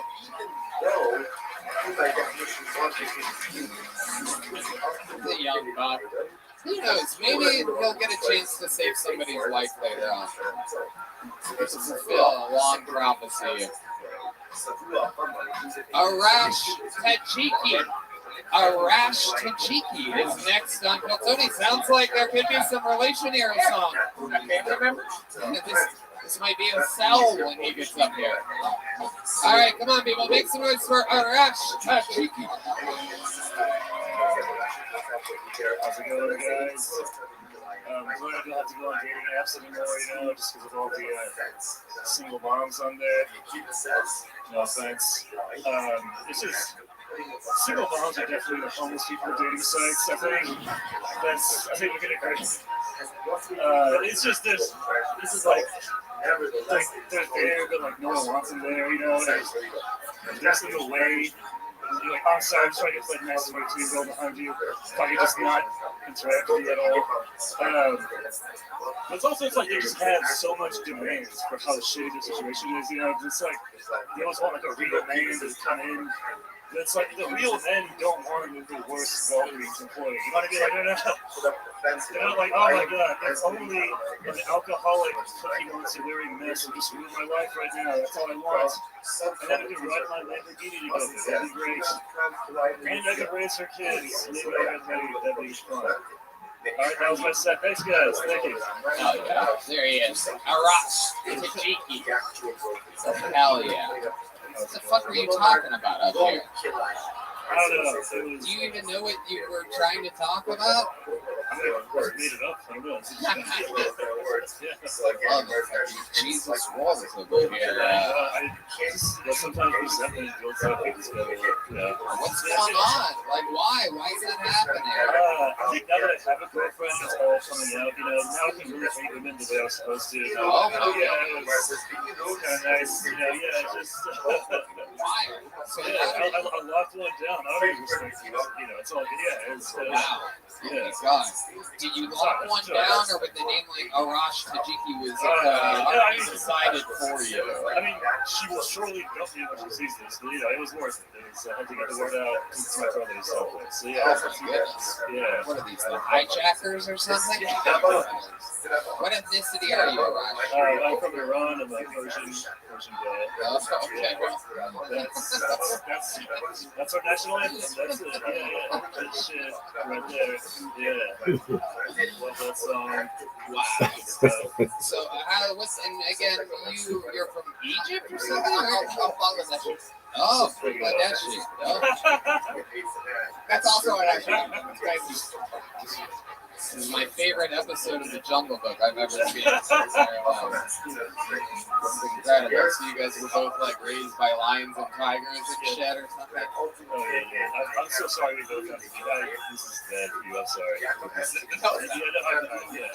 You guys okay? Do you want me to get you a sandbox you can play in or something like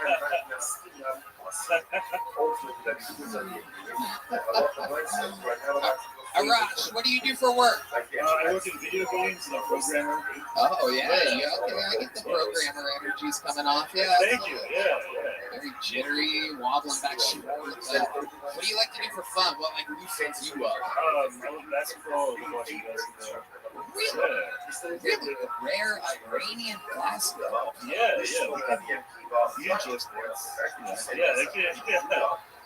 Pretty young. Hell yeah. Is that what are Iranian sports known for? You guys ever win a big game? Wrestling is big. It goes back to the historical tradition.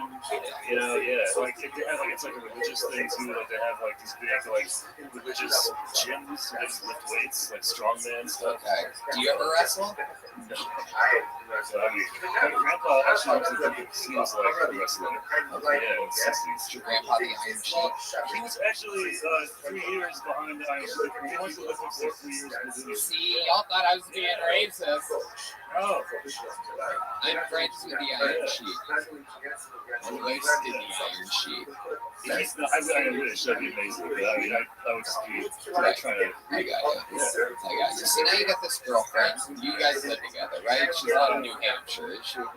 She's here in Austin. We separate places. Yeah. Okay. What does your place look like? I get the feeling that it's meticulously clean yet incredibly tiny. Yeah. It's like the apartment from Taxi Driver where you watch the movie. I'm like that. Wow. Yeah. It's like that. Yeah. So you have so many things in common with Taxi Driver. It turns out. Not only do you live like one, you also look like one. When you walked into that was bad. You didn't really walk into it. I like to think that my extremely quick wit turned that into something out of nowhere.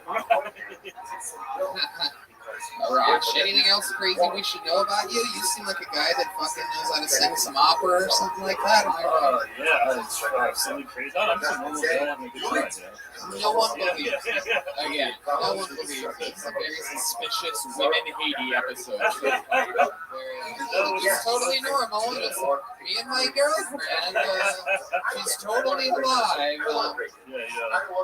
So we're going to bring that insult comedy to the masses.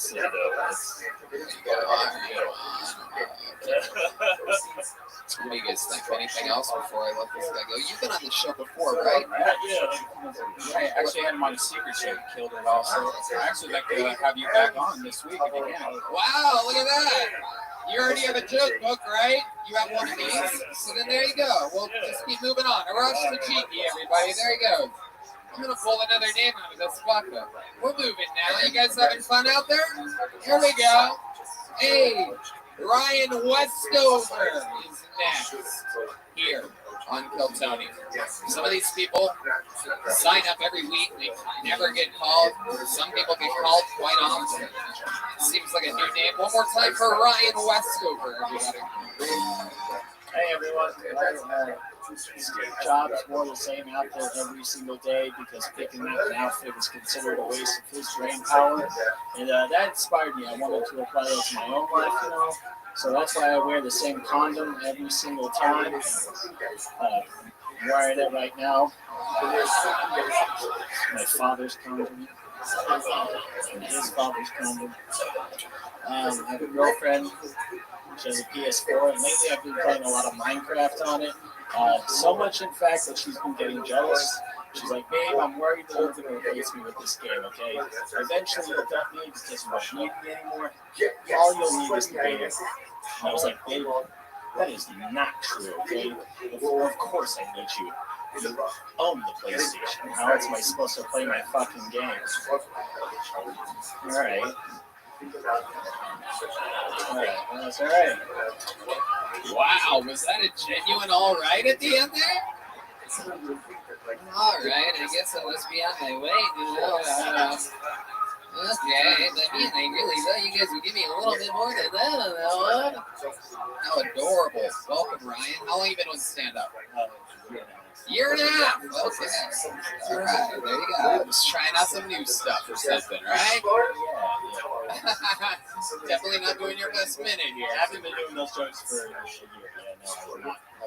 Ryan, so year and a half, all of it here in Austin? No, it's Utah. Utah. Wow. Salt Lake City or just a suburb? The suburbs, just outside, like 15 minutes. Oh my goodness. Wow. Did you grow up Mormon? No, I did not. My parents did. Okay. I can really get this Utah vibe. It's a lot like just like a tall glass of fucking spring water over there. Just very cool. Right. What's interesting about you? Tell us something. Let's see here. You look like both a cop and a pedophile at the same time.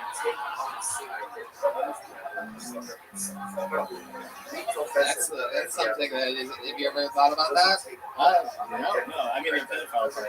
Yeah, you do. You look like. Oh, you also look like both the pedophile and the victim, and the cop that would arrest the pedophile for molesting you. And I could even see you being one of the jurors at your own trial. And the public defender. God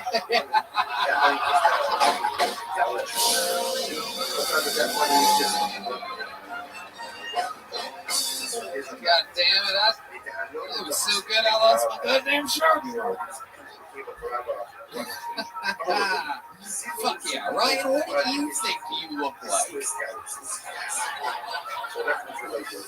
I just look boring, really. There's no substance. I love it. Tell us something exciting. What are your parents like? They're still together, obviously. I can tell by how funny you are. Parents are still together. You have two sisters. You guys each had your own bedroom. Father does pretty well for himself. Mom cooks dinner every night. Am I spot on? Almost there, except for I don't have two sisters. I have one and two brothers. Okay. But so 4 bedrooms? Yes. Each one of you had your own bedroom? Actually, I shared bedroom for years. Now, now you got your own bedroom. Look at that. All grown up. How old are you, Ryan? I'm 23 years old. 23. You're adorable. Look at you. Just the beginning of your life. This is fucking nothing matters at this point. You started young. That's fucking great. What do you do for work? I make sandwiches.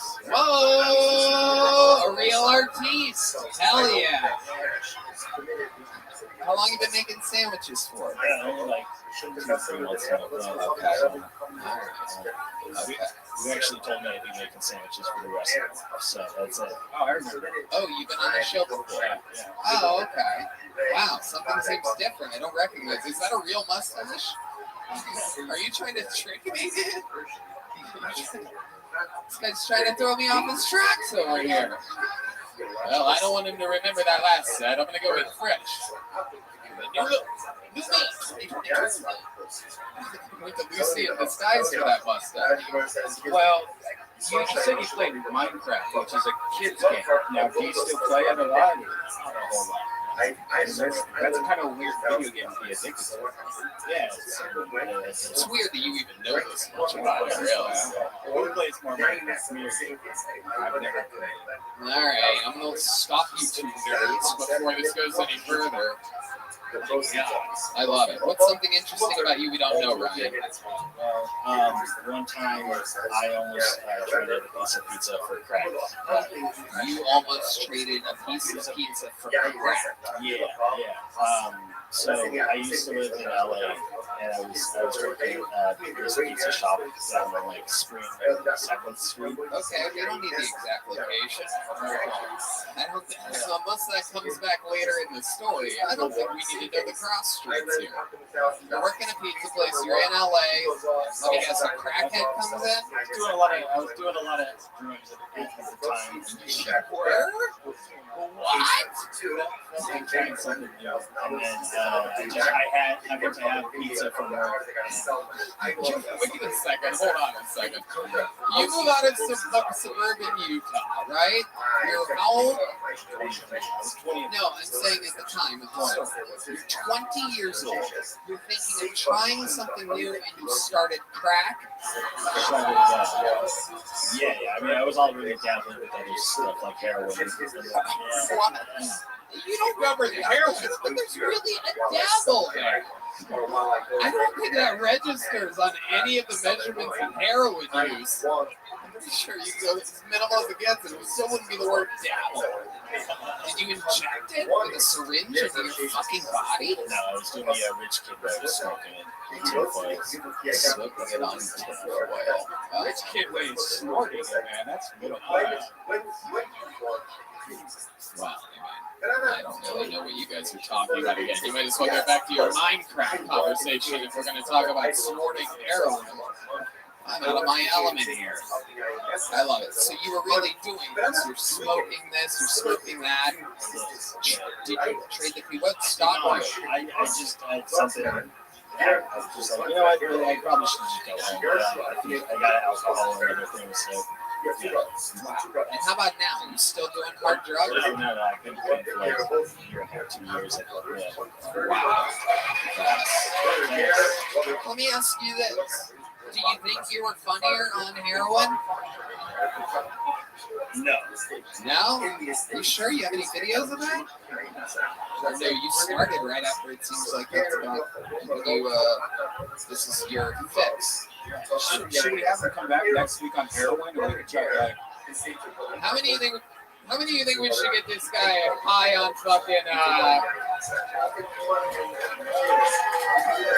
can't think of any kind of heroin right now. all right, well, we're not going to do that to you. We're proud of you for being clean and sober or whatever. Do you drink or anything now? Yeah, no, I drink a little bit. I'm not really sober, but what are we talking? You seem like a red wine kind of guy.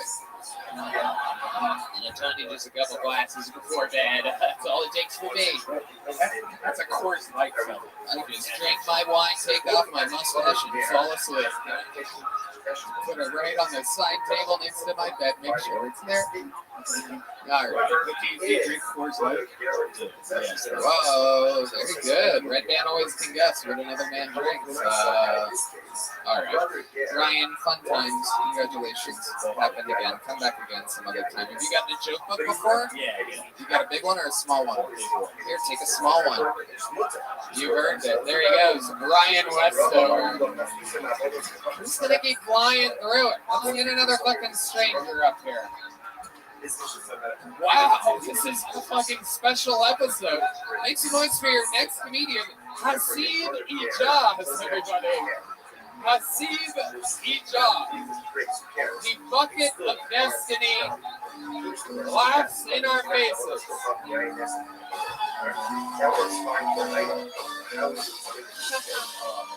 One more time for Hasib, everybody. Yeah. Okay, knock knock. Ice. ISIS. I can sense some of you guys pull back at that. Just to let you guys know, I am Muslim and I am not bothered by terrorist jokes at all. Because I know I'm not a terrorist. I'm a freedom fighter.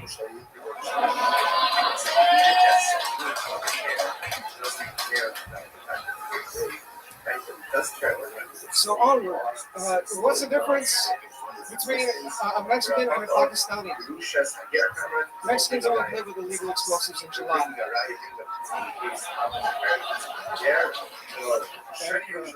Pakistanis do not require alcohol to abuse their kids. Thank you. Hell yeah. Very good. That's CB Johns. Welcome to the show. This is your first time on. I definitely remember you. Yeah. It's my first time here. Hell yeah. First time in Austin. I love it. I love it. You're visiting from where? Anaheim, Anaheim. California. Okay. Well, welcome. I love it. Absolutely. And how long have you been on stand-up? Like the first ever was in 2018, December. About 3 or 4 years, huh? Okay. Perfect. And what is, on this very special woman-hating episode of Kill Tony, what is your exact ethnicity? You said, I'm from Pakistan. Right. It is. That's their national anthem too. It's You would think they have different sound effects for each one, but really. No, that's the national anthem. So, I yeah. forgot to mention about the whole speaker song. Yeah, I mean, I don't know what's happening. I'm just telling you this. I'd much rather fucking have you here on Kill Tony, all of you, than on the same airplane as me. That's all I know. If I saw you guys sitting in first class, I'd be like, you know what? I'm going to take the next flight. I'm just going to go wait for a few hours. I'm gonna get out of here. I have COVID, everybody. I have COVID. I gotta get off the plane. Everybody start coughing. Yeah, you guys are scary looking. And you rock it though. I mean, you're not even trying to blend in with other people. You're not fucking whitewashed at all. I mean, you literally look like trouble. Do you ever have any? What's Pakistani about you? Like, what do you think you have direct from nature? What does it feel like being a Pakistani? You can describe it to us, people from a perfect country.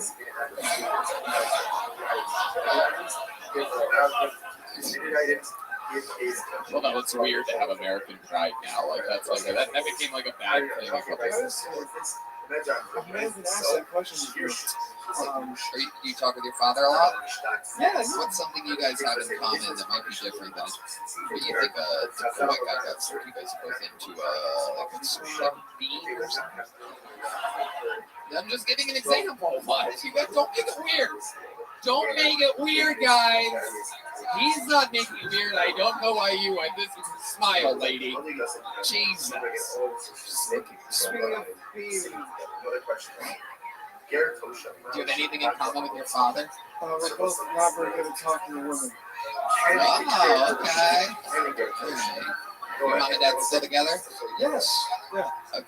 We come from a long line of people who had pussy arranged for them. Right. Yeah. Yeah. Okay. And how about you? What's your dating life like? Are you on fucking what are we talking about here? I had a girlfriend in high school, and then since then, nothing. You had a girlfriend in high school, and then did you say nothing? What'd you say? And then that was it. I didn't really date after that. So you only dated a girl in high school, and since then? Yeah. Wow. Okay. How old are you? I'm 26. 26. Okay. Absolutely. All right. Do you ever go on dates? Do you ever talk with women? Not since like this year. I kind of started going out, like, cause I started doing comedy more, so I started hanging out at bars and shit. Okay. So let's pretend that I'm a beautiful girl. And I'm sitting at a bar, and I give you a little head nod like this. Look at me. What would you do? Hold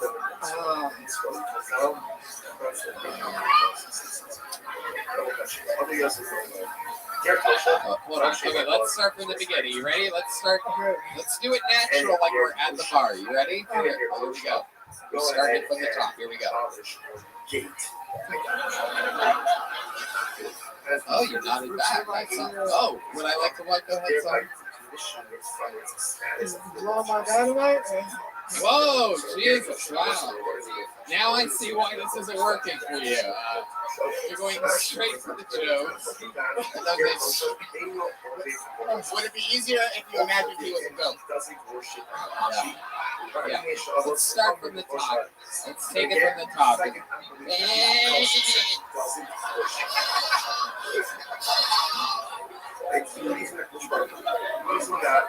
I just saw him get hard. There it goes. Okay.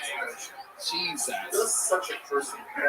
I'm hungry. That's hungry and horny at the same time. Wow, why are you so hungry? I like to eat the goats too. Oh, okay. I see you're still making jokes. All right, you don't really answer any questions honestly at all. Everything's a bit with you. I'm sorry. You can go down on the goat and eat the whole thing if you want. Right, and that's enough of whatever you think. Yours. That part's definitely. The fuck is that? I'm trying to do fucking surgery over here. You're throwing us into fucking eating raw goat pussy or something? Anyway, stick with me here. Look at me. You're okay. Everything's fine. You nervous right now? A little shaky. A little high. When's the last time you kissed a girl? High school? Yeah. Is there a girl out there that wants to come up and give this guy a fucking kiss on the lips? I mean, every once in a while, there's a moment on this show in which justice has to be served. This fucking guy hasn't kissed a girl since high school. He's actually, I swear, I'm not kidding, he's actually a good-looking guy, right? Like if this was a rom-com, he'd have a girl by the end of it. Yeah. He'd be like a stud. And if you kiss him, you will certainly be saving some lives. Yeah, absolutely. Absolutely. If someone doesn't kiss him when Rogan's Club opens, it's going to be this guy with an AK-47 just mowing down the lobby. People, You're getting the girl's panties wet. Wow, man, it's got to be tough being in Pakistan. I'm telling you. All these American girls are like, not me, dude. Not me. Wow. Well, I mean, Jesus, I think we were able to get 17 strippers to kiss Hans, but we can't get one girl here to represent America. Come on. Usually we have better audiences than this. I'm sorry, everyone. Normally there's a hero that saves it for us all, but I don't think it's going to happen here with the fucking, Do you guys all know my mom or something? You're so weird. Sorry. What do you do for work? Oh my gosh. Wow. Holy shit. Oh my god, dude. What the fuck is wrong with you, bro? Aren't you smart? You're smart. You did really good in school. Am I correct? I mean, I was on track for Stanford until my mom was like, you can go to any university you want. What? What happened then? I'm sorry. I just gave up around sophomore year. I just stopped like caring. Jesus Christ, I can get nothing from you, my friend. Where did you go to school? I went to Catella High School. Okay, that's enough. I've had enough. I tried my very best with you. You are one awkward motherfucker. You know that? I mean, it's weird shit. But very funny. You had really good jokes. Your set was actually really great. Thank you. You have good timing, you have good rhythm, you have a natural style to you. You're definitely a comedian. I would say that, like, maybe, sort of, I would commit to uncommitting to overly responding in jokes. I think that if you were a little more honest, you could use that timing and rhythm that you so well executed during your set. I mean, you got a laugh off of saying, okay, and you got a laugh off of saying the words so onward. And that stands out to me. It means that there is something, it's there. Your jokes weren't as good as Red Band said they were at all. But the middle parts, the things Anyway, take a big joke book. Don't kill anybody. We love you. Hasiba John. Oh my God. Magic bucket. Jesus. Who am I going to pull out next? Allah Akbar? Oh no, it's snakes coming out. You're so stupid. All right, Jacob Marshall. Here we go. One of the good ones. Here goes Jacob Marshall. Come on, one more time for Jacob, everybody. In middle school, my parents got divorced. It's a bad time for that to happen. There's no good time for your parents to get divorced, but I feel like middle school is the worst time for that to happen. Because what happened was I was becoming interested in girls at the same time that my dad was re-entering the dating pool. Yeah, that's not fun. It turns into like a weird competition, you know? Like I'd be like, hey, Dad, I held hands with Kennedy at school today. And he'd be like, oh, really? Well, I fucked Julia last night. Hey, Dad, I'm 13. This doesn't seem fair. It feels a lot like when you're a little kid playing basketball in the driveway with your dad. He just uses that old man strength to back you to the rim for the easiest shot of all time. Like, god damn, I feel like Julie right now. All right, that's my time. You guys, thank you so much. Jacob Marshall. Hell yeah. Definitely not Pakistani, definitely not Iranian. In fact, you look like the kind of guy that don't even love those kind of people. You know what I'm saying? Welcome to the show, Jacob. How long have you been doing stand-up? Like 7 months. Okay, how long have you been the Notre Dame mascot? 23 years. It is incredible. You have a real look. You look like, I'm not sure which one, but you look like one of the original Mighty Ducks. That's all I know. Emilio Estevez was your coach long ago. What do you, how long have you been on stand-up? 7 months. And what do you do for work? I'm a college student. Oh, wow. How old are you? 23. You've seen a lot in your 23 years, huh? Yeah. What is it? What do you say?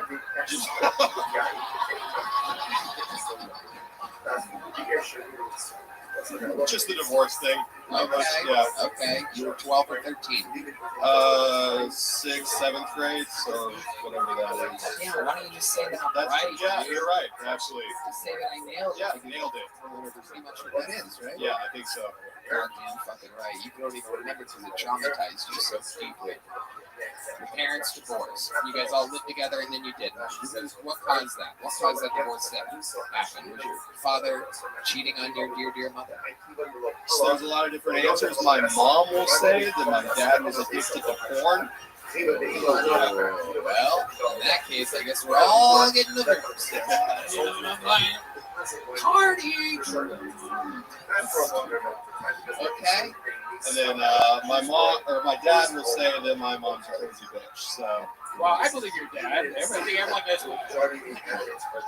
I think I'm team dad for sure on this one. What year was this? 9, 2 years ago. Yeah. So, do you think your dad was addicted to porn? No. Right. Growing up, he's just a normal dude. Right. Yeah. You guys are close? Yeah. What does he do? He's an advertising sales. And what do you do? I'm a college student. College student. And you said they just pay for your everything? No, I'm in so much debt. So why don't you get a fucking job? Well, I work for the basketball team at my school. Oh my god, are you the water boy? No. Are you like the team uniform manager or something like that? Because if so, we're all gonna beat the shit out of you right now. Head cheerleader. What exactly do you do for the basketball? I'm the head manager for the team. So that's exactly it. You hang their jerseys up in the locker before the game. Well, we don't do, at our school, we don't do equipment. We just like help with film and practices and shit like that. But you make it sound so much cooler. It's so not. We're the team bitch, 100%. Right. Okay. Well, tell us more about you, Jacob. What do you do for fun? You're living a college life. Yeah, just go out and hang out with friends. Nothing crazy, you know. Really, never anything crazy. I used to live with a couple guys on the team, and I mean, we'd have parties and shit. You ever see any like hazing or anything like that? No, not really, honestly. Have you ever shot somebody on 6th Street yet? Wow. No, I live in Fort Worth. Okay, so you drove here for this. Oh, look at you. Isn't that sweet? You live on campus or? I live with my mom right now. Oh shit! You better stay off the Wi-Fi, dude. This bitch gets suspicious quick. You know what I'm saying? God, she always busting your balls about it, dude. Jacob, I noticed some of the lotion was missing out of the. Dude, she walked in on me once, and I was like trying to play it cool, so like I threw the bottle down. I thought you were slapping her ass. And I'm like, damn, Jacob. No, so like I threw the ball down and it got caught between a nightstand and the bed. And she like walked in and started asking me a bunch of questions, and she had no idea. And your heart is a rock, right? Oh, yeah, it was rough. And it's not going soft as fast as you thought it would. Turns out somebody wants some of that old mama's milk. You know what I'm saying? Again, you guys made that weird with that noise that you did. It's not even weird. Okay, so mom's talking to you, heart is a rock, you're basically about to comment on your voice. And then what happens? She sits on the bed. No, she literally sat on the edge of the bed. Wow, She sat on look the at edge of the this. bed. Oh my god, then she opens her mouth and she pushes your hips right into it. Okay, alright. You tell the story or else we're going to keep going. So it's on you can. At what point did you get stuck in the washing machine?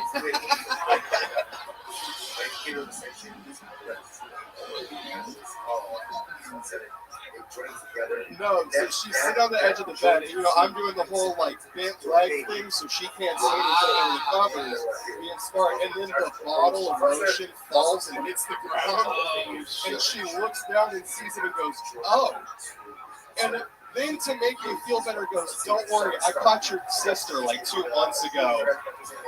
We're just not going to talk about it." And then it just starts spraying. As soon as she said sister, there you are. Some of it's hitting your mother in the face, but she's rolling with it.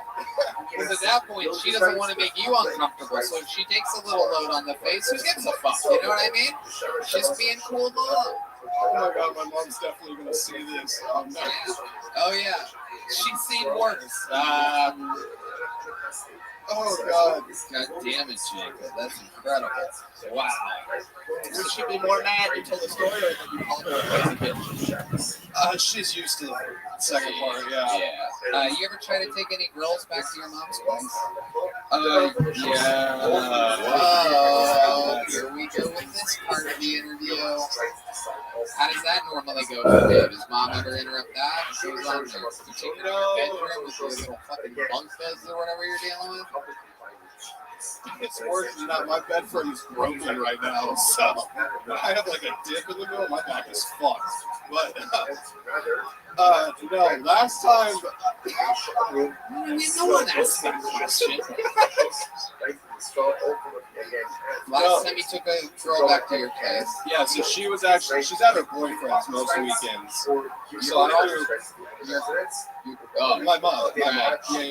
So I threw a little Christmas party. Got way too fucked up. Ended up hooking up with a fat chick at the party. And yeah, that's how you broke your bed. Yeah, it was around that time actually. Then how fat are we talking exactly here? Just be honest with us, like old Adele or what? We're talking about fucking. What are we talking about here? Latavius Murray or? If I'm like 20, 30 pounds, she was like 40, 50 pounds overweight. 40, 50 overweight? Yeah, it was rough. Oh, it was rough. Mister, that's not fat over here. He looks at the scale every day. That's not fat. 40 or 50 pounds overweight? I have never heard noises like that in the bedroom. Right. Well, what kind of noises? Can you do an impression of the noises that this overweight girl is making?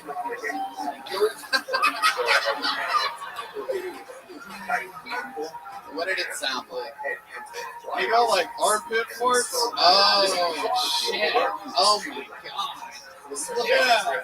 Look at you. The way you giggle at stuff that you say leads me to believe that you have a full dirty hamper of laundry right now. Oh, my room's a disaster. Does your mom ever tell you to get your shit together? Constantly, yeah. She'll be like, Jacob, stop jerking off and do something with your life. All right. Well, I tried with you, Jacob. Anything else crazy we should know about you? Any special skills or talents? No, I can't think of anything. Neither can we. Jacob, congratulations. You made it on Kill Tony. Here, take one of these with you. Take one of those. All right. We're getting through this. Some interesting bucket pulls here tonight. Crawl. E-roll. E-R-O-L. E-roll? E-roll? Arrow. Arrow. E-R-O-L. One more time for arrow.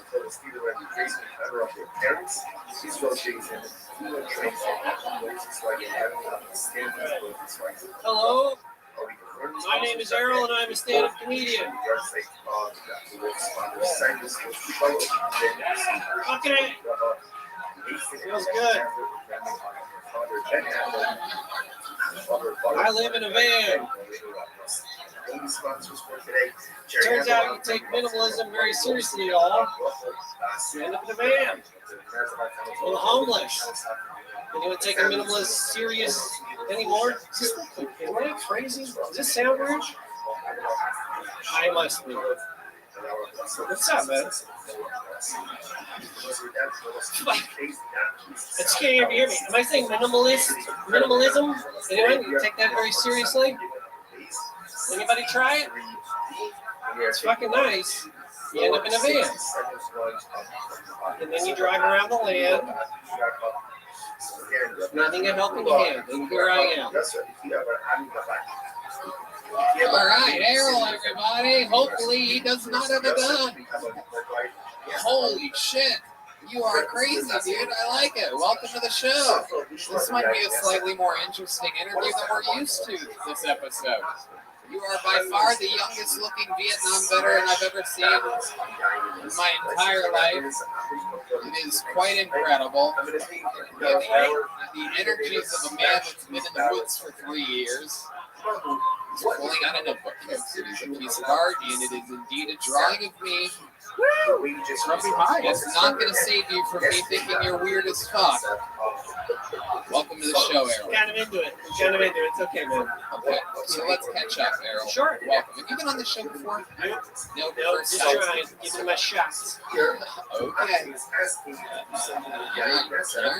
feel like any moment, pull out the weapon that he has. Do you have any weapons on you at all? No. Okay. Have you ever committed any serious crimes? Non-marijuana related. I feel like you have like the EGOT of marijuana arrests. Dealing, possessing, everything. No, I'm not a crime guy. No, I actually found marijuana last 3 years of my life. I'm pretty straight and narrow before that. Okay. And now I'm just like a little, more forgetful or something. I run out of gas more. I don't know. But before that, you were still like a free spirit van living type of guy?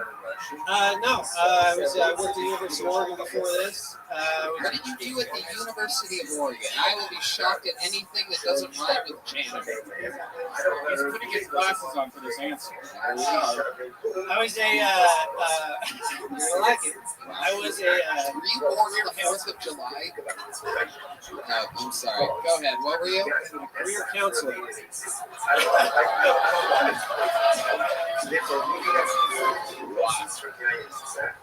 I'll let you know what to do. You betcha. I told most kids they should probably stop going to school for sure. Best bet. Move on. Yeah. But they're, kids are fucking survivors. They're trying to do it, and I support them. I mean, a lot of kids really. How long did you work at the University of Oregon? A couple years. Wow. How did you get that job? Was the hiring person Madness? There I was selling weed. No, I had a buddy. You did me, buddy. You got the job. Amazing what happens when you check all the boxes. Go nuts! Go nuts, baby! Daryl, shut the fuck up. Simon. All right, tell us more about it, dude. So, how long have you been attempting stand-up comedy? Oh, fuck. Still am. I started when I was like 20 to 21. I did it for a year in Portland, Oregon, and then I never did it again. I went and taught 8th grade science and the whole UO track and all that shit, which is kind of like stand-up if you think about it. I feel like Wow, I can't believe that one guy was on heroin and you're not. This is so weird. Like weird shit going on this show. No. There he is, University of Oregon faculty hire. Is he back? Professor. Yeah. Yeah. We got him on a couple committees. Yeah. Daryl. Yes. Okay. So what are we talking about here? What's going on with yourself? So you used to do that. Clearly you're trying to escape from something. Oh, yeah. You're doing stand-up comedy. You're living in a van. How long has the van been a thing? Oh, bought the 99 Astro about 2 years ago, $700. Great van, 30,000. The answer, I believe the question I asked was 2 years ago. I've been kind of traveling around the van mostly for the last month. I mean, I do have places to be. I don't know all the time. Where do you have to be? Exactly. Is this your parole officer telling you that you have places to be? Weird voices, like, go that way. I'm like, I gotta go. Do you hear voices sometimes? Oh, yeah. Really? Oh, yeah. You don't? Get the fuck. You don't hear voices. What do your voices sound like? Can you do an impression of your voices? Stop. That's so stupid. You do an impression of the voices in your head. Right? So it's like in the evening sometimes, time to brush your teeth, man. Wow. That's so interesting. So the voices tell you to do good things now in this part of your life. Did they ever tell you to do bad things? Like, hey, kiss that dog in the ribs. No. Most of them are like, don't do it. You're like, buddy, just eat my feet or whatever. But no, I don't. I try to. Who wants to kick dogs? This is a fucking weird episode of the show. You guys are wondering, maybe it's just me. Maybe I just think it's a weird episode. What are the odds that everybody has fucking felony vibes? I'm going to say that. Out of Son, out of all the Browns, he's the guy who builds bombs the most. Yeah, absolutely. That's good. There's a cabin off the grid somewhere. No doubt about it. Yeah. You ever make any explosive devices? No, I'm not into that. Maybe later in life. One time I killed a bird with a blow dart gun. I felt fucking terrible. With a blow dart gun? Yeah, on the county fair, I got a blow dart gun, the long one, Jesus, who kills an innocent, beautiful bird like that?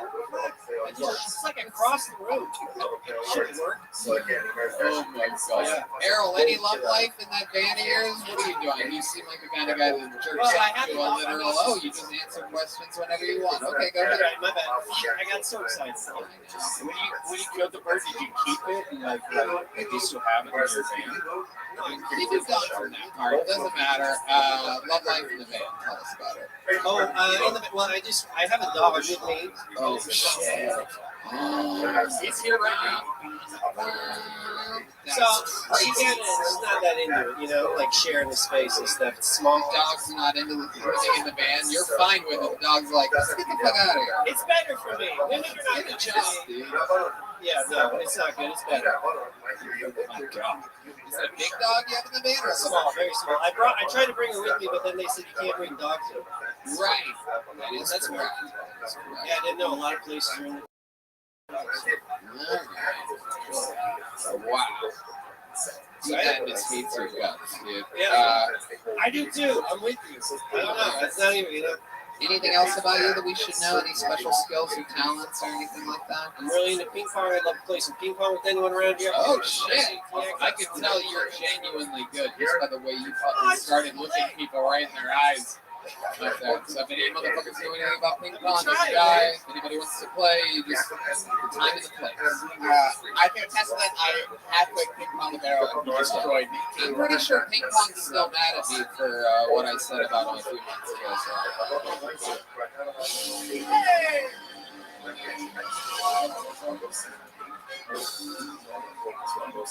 Stupid. Errol, thank you so much for your time. Thank you so much for everything. There he goes. Errol, take one of those. Wow, he caught it. Hell yeah, he caught it. University of Oregon right there. They know how to fucking catch the pig skin. All right. Ellis H is next. Here, live, very clearly, anything can happen here. This is the most improvised comedy show that perhaps. Oh, we know Ellis. This is the return of Ellis H, everybody. Okay, I can't stand my brother. I can't stand his ass. He do the exact same shit. He's a different song every single time. He puts on a bandana, he's trash. I put on a bandana. I'm Tracy Morgan from the show. He take his shirt off, all the girls go, oh my God, these things. I keep my shit on, the girls call me big titties. Have my ass shopping at Victoria's Secret. The girls he get, man, beautiful smoke the movies. The girls like it, yeah, they some other movies too. Yeah, Planet of the fucking Apes. That motherfucker love talking about girl movie don't love it. This girl come in straight. You know how my girl come in? Fucking nothing. Bitch, get in. Get him! I got better than him in hell, yeah! R.I.P. Betty White, shout out to the dude from Australia, Ed. I love you, mate. Hell yeah, Ellis motherfucking H doing it again. We've seen him once before, absolutely destroyed and said in his interview last night. And I think we're going down the same goddamn road again, Ellis H. Look at you, you're a full-blooded fucking killer. I miss being up here, man. Hell yeah. Welcome back, indeed. How's it been going? How were your holidays? Shit, I'm trying to catch my breath. Yeah. It's been good, man. It's good. New Year, had a practice game. I didn't know that Plan B don't work on heavy set. Wow. You gotta do I didn't know that either. You gotta take two. Yeah, you gotta go with Plan C. I'm about to say, if you think with two C's, you need two Plan B's. Big bitch. Or perhaps even Plan B, where you put it in a dessert. A custard treat, Plan B. I've been waiting 15 years to do that joke. There was never an opportunity for a fat girl Plan B joke, and I did it. That was the moment, and I shall never repeat it again.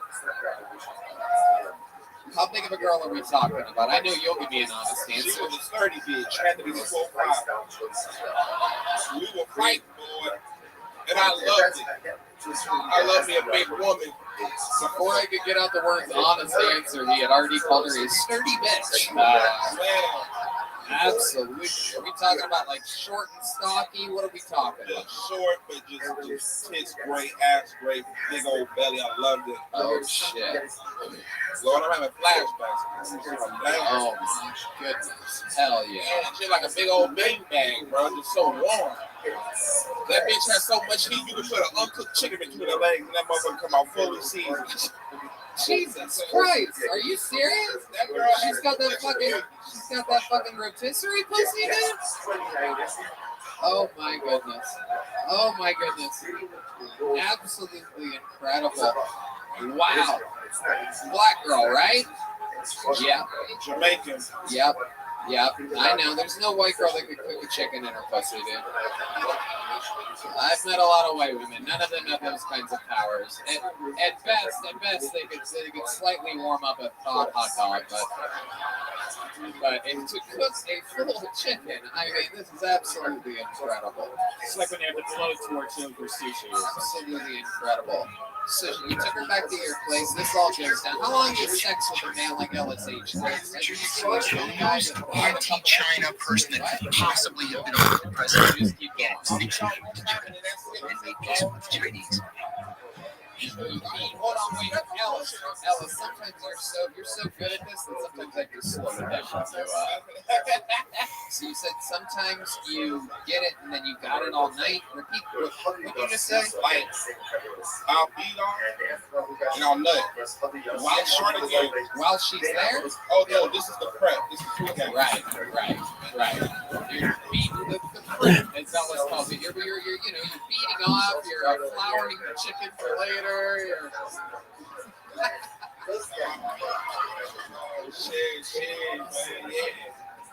And then what? Then she's on her way over? Is that when you do that, or do you do it earlier? So that you have I do it about 2 hours. 2 hours. Very good. 2 hours at fucking $3.75. I love it. So 2 hours, then what? She comes over to your place? I come over to her place. Okay. You go over to her place. Well, what's her place like? It's nice, 1 bedroom. 1 bedroom, extra large kitchen? Yeah. All right. Bitch had goodies, fruit snacks, Scooby-Doo snacks. Yeah. Capri Sun. Hell yeah. That's a fun lady. You don't want to be stuck with a girl that just has bottles of Aquafina in her fridge. Or Papa Chico, fuck all that. Taco Chico, yes.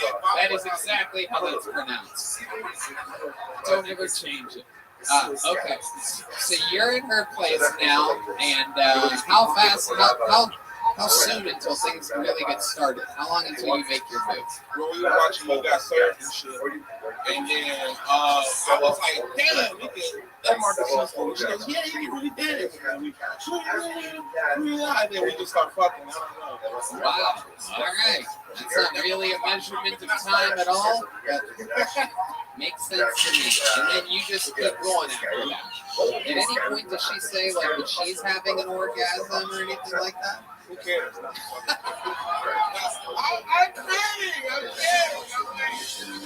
I'm kidding. This is why honesty, when you hear that shit about honesty being the funniest thing and timing, that's exactly what we're talking about. We all thought it for a second. Nobody in their right mind would say it out loud. But you did. All the bitches like, oh, fuck him. I was thinking about it, but no, he's good. Damn, you said that. Damn.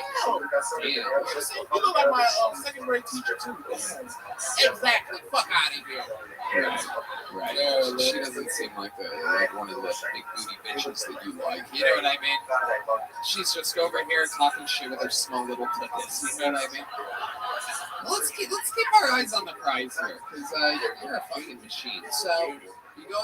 What's it like at the end? Like, do you end up doing like a walk of shame out of there? Do you spend the night? You have breakfast together? What's it? I spent the night and she had a full spread. Full spread breakfast for you? Fresh toast, scrambled eggs. Oh my goodness. I've seen this before. I have a lot of friends, and a lot of those friends are big, beautiful, bodacious black women.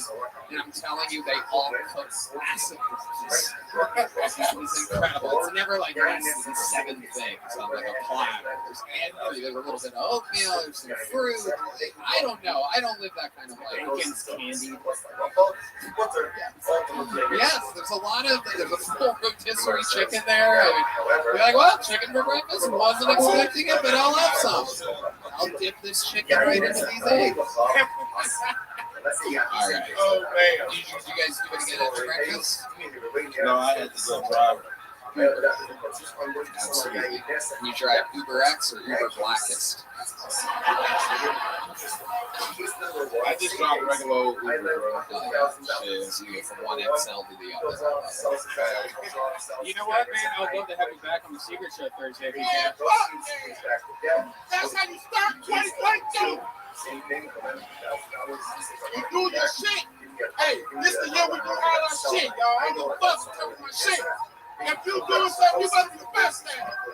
If you work at McDonald's, you better flip that bitch. I don't give a fuck. If somebody asks you for a goddamn McFlurry or some shit, you get your headset, you say firmly.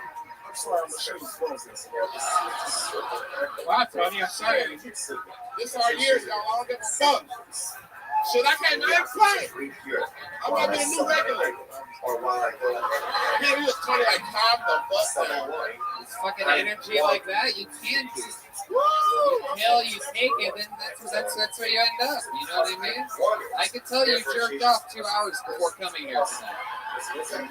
You prepped for this. You know how to make the most out of a big moment, if you know what I mean?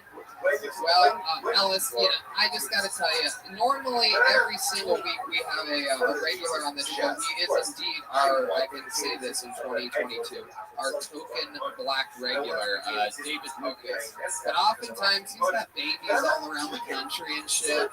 He's morbidly obese, and sometimes he can't make it to this beautiful show. Would you be willing to do a new minute every time David's not here? Well, a new... Yes.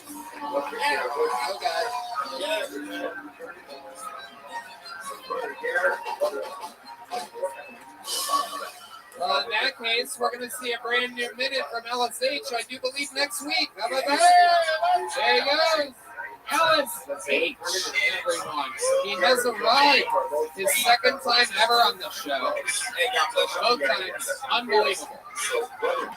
I can talk with that guy about fucking anything.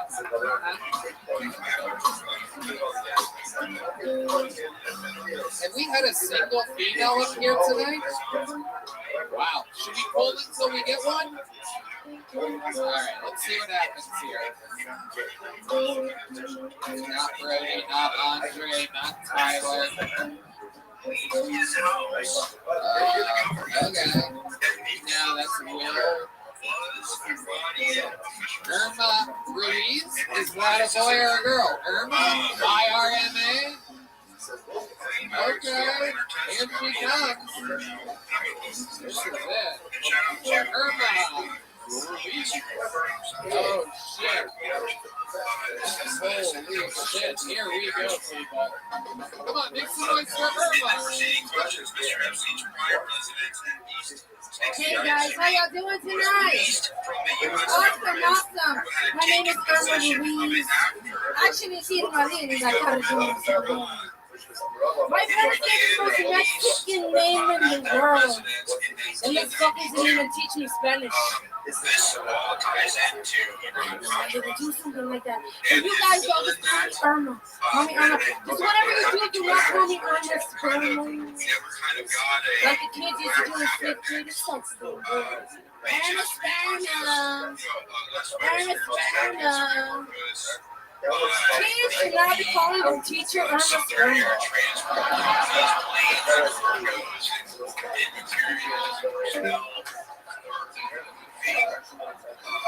It's rude, it's inappropriate, you know. It's hard for me to put teacher and a good alcoholic at the same time, you know.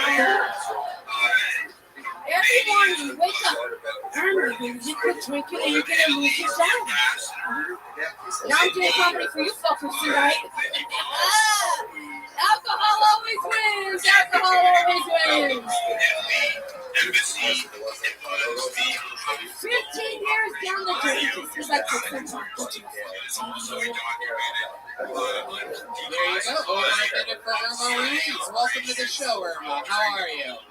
Hold on to that microphone. Hold on. You're not going anywhere. We talked to you. I know this is your first time on the show since you got out of prison, so you might not know what you're in for here. How are you, Irma? I'm doing fine. How long have you been stand up? I've been doing it 6 years. 6 years. Fuck yeah. That's so cool. What made you want to get started? Well, I was a teacher. I quit teaching, not because of alcoholism, but I have an eye disorder called retinitis pigmentosa, and I just couldn't see what the kids were doing anymore. And really? It got me in trouble. I heard there's a guy. Keep on this is truly laughing at your eye disorder. He's cracking up. For those of you just listening to the podcast, he almost fell out of his stool laughing. Like, oh, did you leave your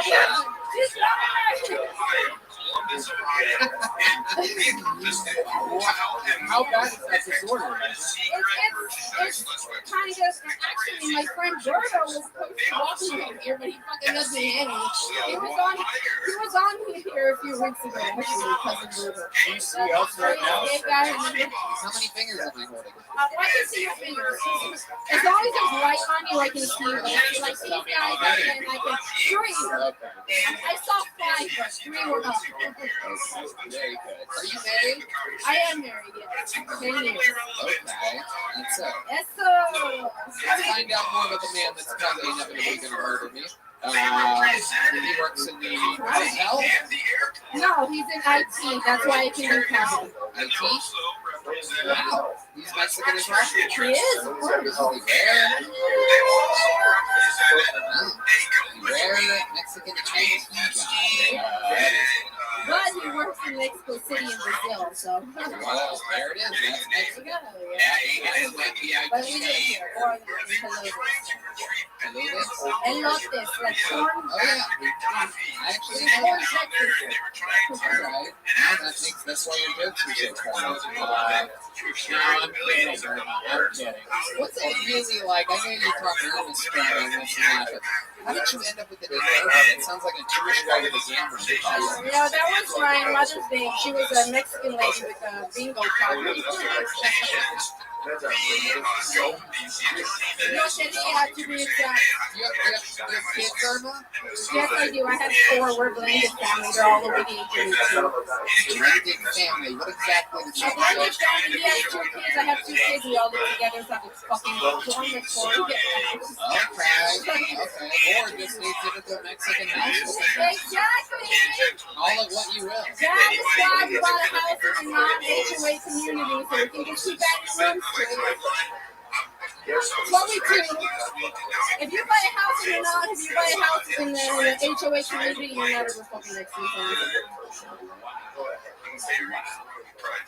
Wow. When you were a teacher, I get a chapel.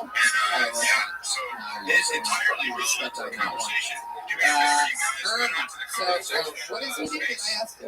Yeah, so he's on the road a lot, right? Yes. And what do you do when he's away? Comedy. Whenever he travels, I try to do my traveling at the same time. Right.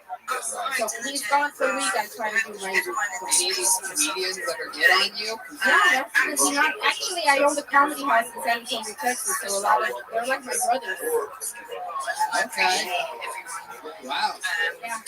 What exactly do you mean by comedy It's house? not a club, it's a house full of comedians. They all live together. Oh, these are the guys that fucking bang you up.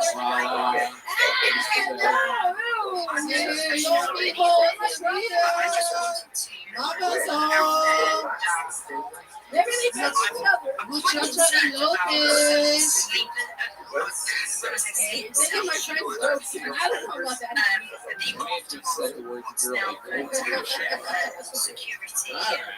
How about your kids? Do you count them? They're over 18. What are they up to? How many of the 4 are in Lansing? Oh, okay. They don't work, they don't have to.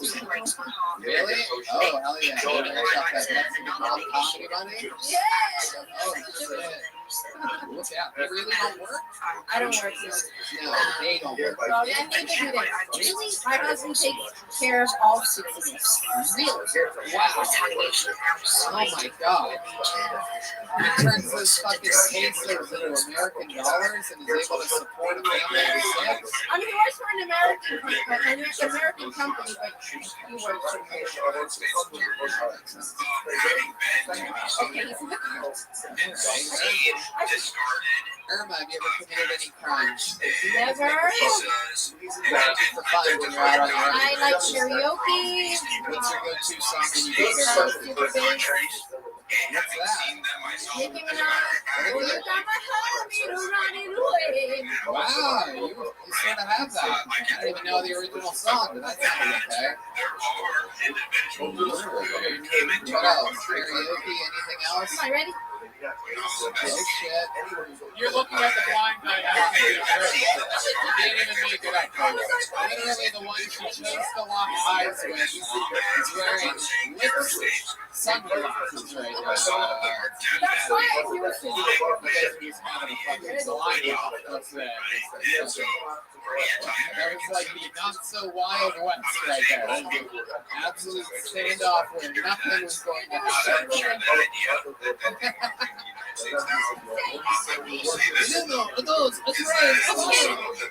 Alright. Irma, congratulations. We had fun with you, Irma the Sperma. You were a different type of energy. There's a big dresser. There she goes. Irma Ruiz. Very fun episode. Fun. You guys ready for one last comedian tonight? He's a regular on the show. He's a fucking legend of the game. The longest standing regular of all time. He is the Big Red Machine. This is the one and only William Montgomery, everybody. Here he is. You know him, you love him. Been writing a new minute every week for years. Austin Road, William Montgomery. I actually got raped at the Comedy House in San Antonio 2 weeks ago, so beware of that fucking place.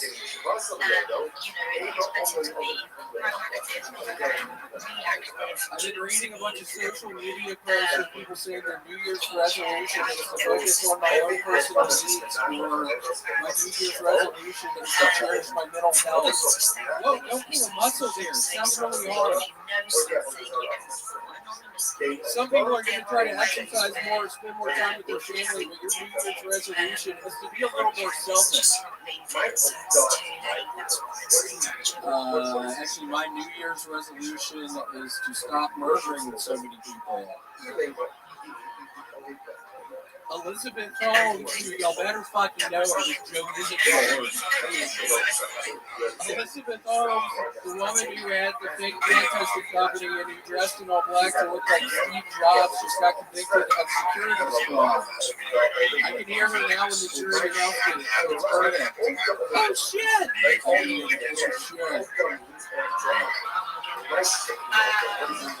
Okay, that's all I have. Maybe I'll kind of do great William Montgomery. A rock solid Elizabeth Holmes joke. For those of you that do know, for those of you that don't know, that is an absolute must-watch documentary. That's a weird name. Remember that? I can't remember the name. Terrifying. Yeah, that's the name of the company. Well, that's the name of the documentary. The Inventor, thank you. That was Eric. I was watching it at my parents' house over Christmas with my sweet father, Larry. An absolute must-watch documentary. That shit's fucking crazy. Yeah, really crazy. You had fun with Larry in Tennessee? I did. A 1,000-piece puzzle and a 500-piece puzzle. Wow. So a lot of puzzling. Yeah, I was excited. Did you take your unlicensed gun with you? Yeah, it was down there. I kept it in the truck for a fucking time, but I swear to God, I wanted to start fucking shooting. Just driving around, gas in my car, just seeing the fucking people standing on the side of the road, just thinking, man, I wish I could fucking shoot them. It's really turning into a problem. I'm not fucking kidding. I really was fantasizing about shooting everything on the side of the road. I can't fucking stop. Yeah, this isn't a joke.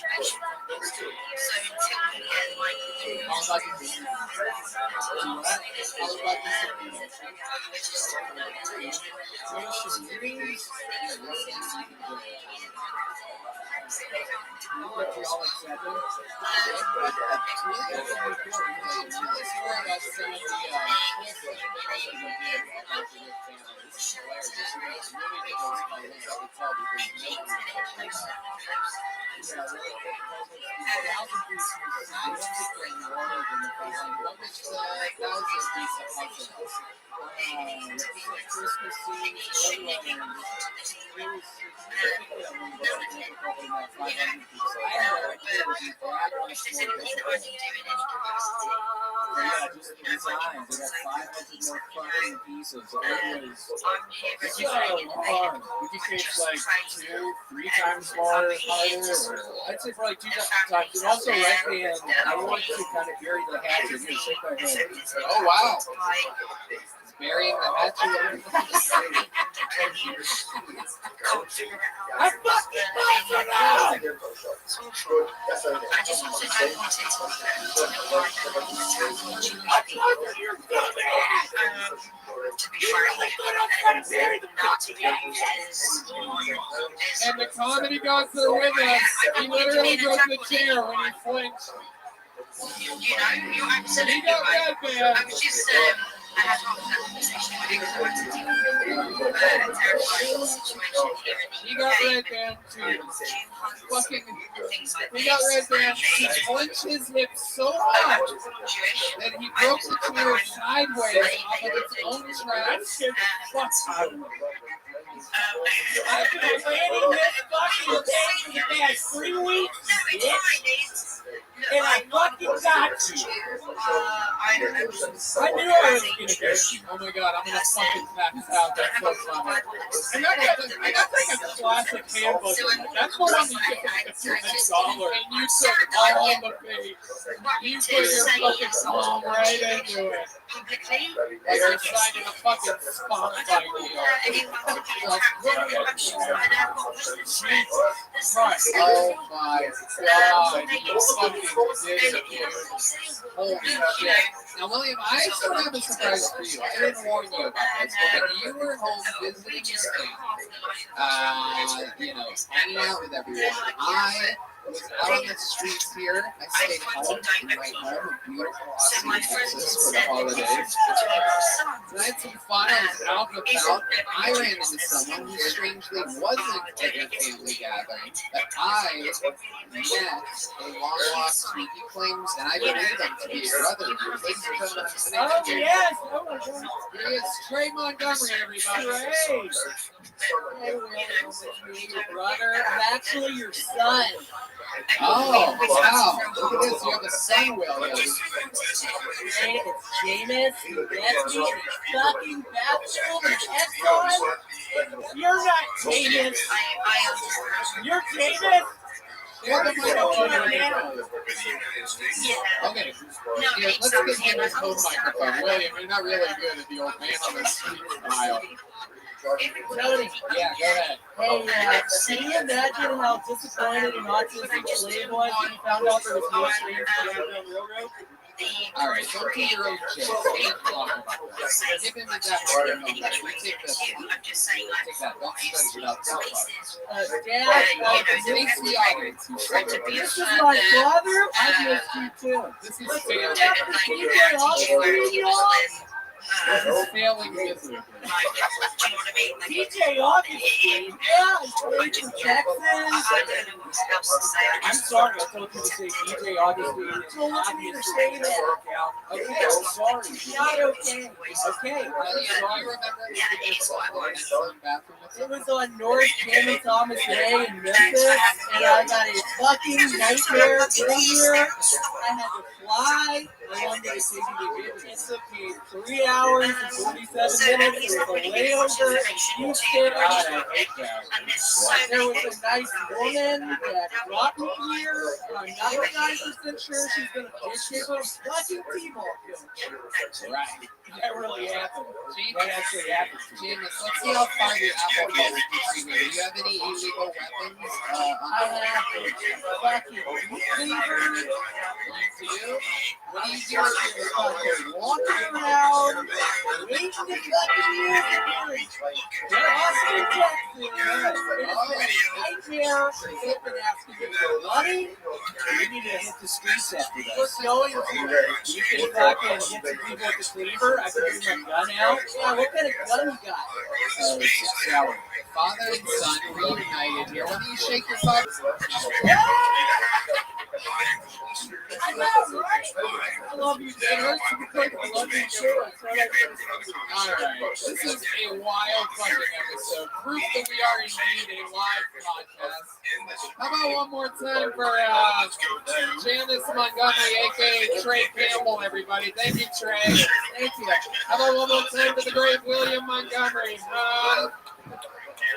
Well, Tony, brought to you by the Yellow Rose and the Red Rose. Screwball being out of whiskey. How about one more time for my guest? His first time on the show is Ahmad. Hell yeah, great job, my friend. What do you want to plug? Give yourself something. How do they find you? You can find me on Instagram at Hassan J. Ahmad, HSANJAHMAD, and I got a podcast called The Dangerous Brown Podcast. Dangerous Brown Podcast. So check that out. That's a drawing from Ryan J. Eagle. He got you in there, right? Spectacular. All those prints are available Ryan J. Eagle.com, including the Volume 3 Kill Tony, the artwork book, which is absolutely fucking unbelievable. I swear.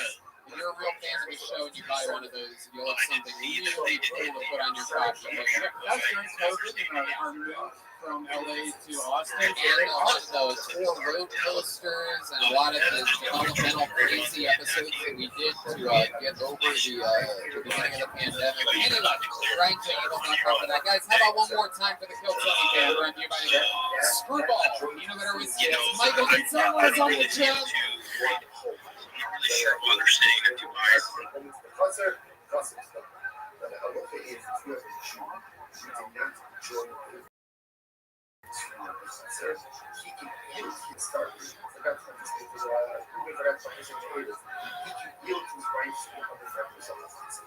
if there is a non-Jewish resident, the halacha is you have to rent his rights. You cannot simply yield his rights, you have to rent his rights from him. It says, we saw the Shama Shabbos of the Shul, without the Rishus. Ultimately, again, the other is something that we should actually get into as well.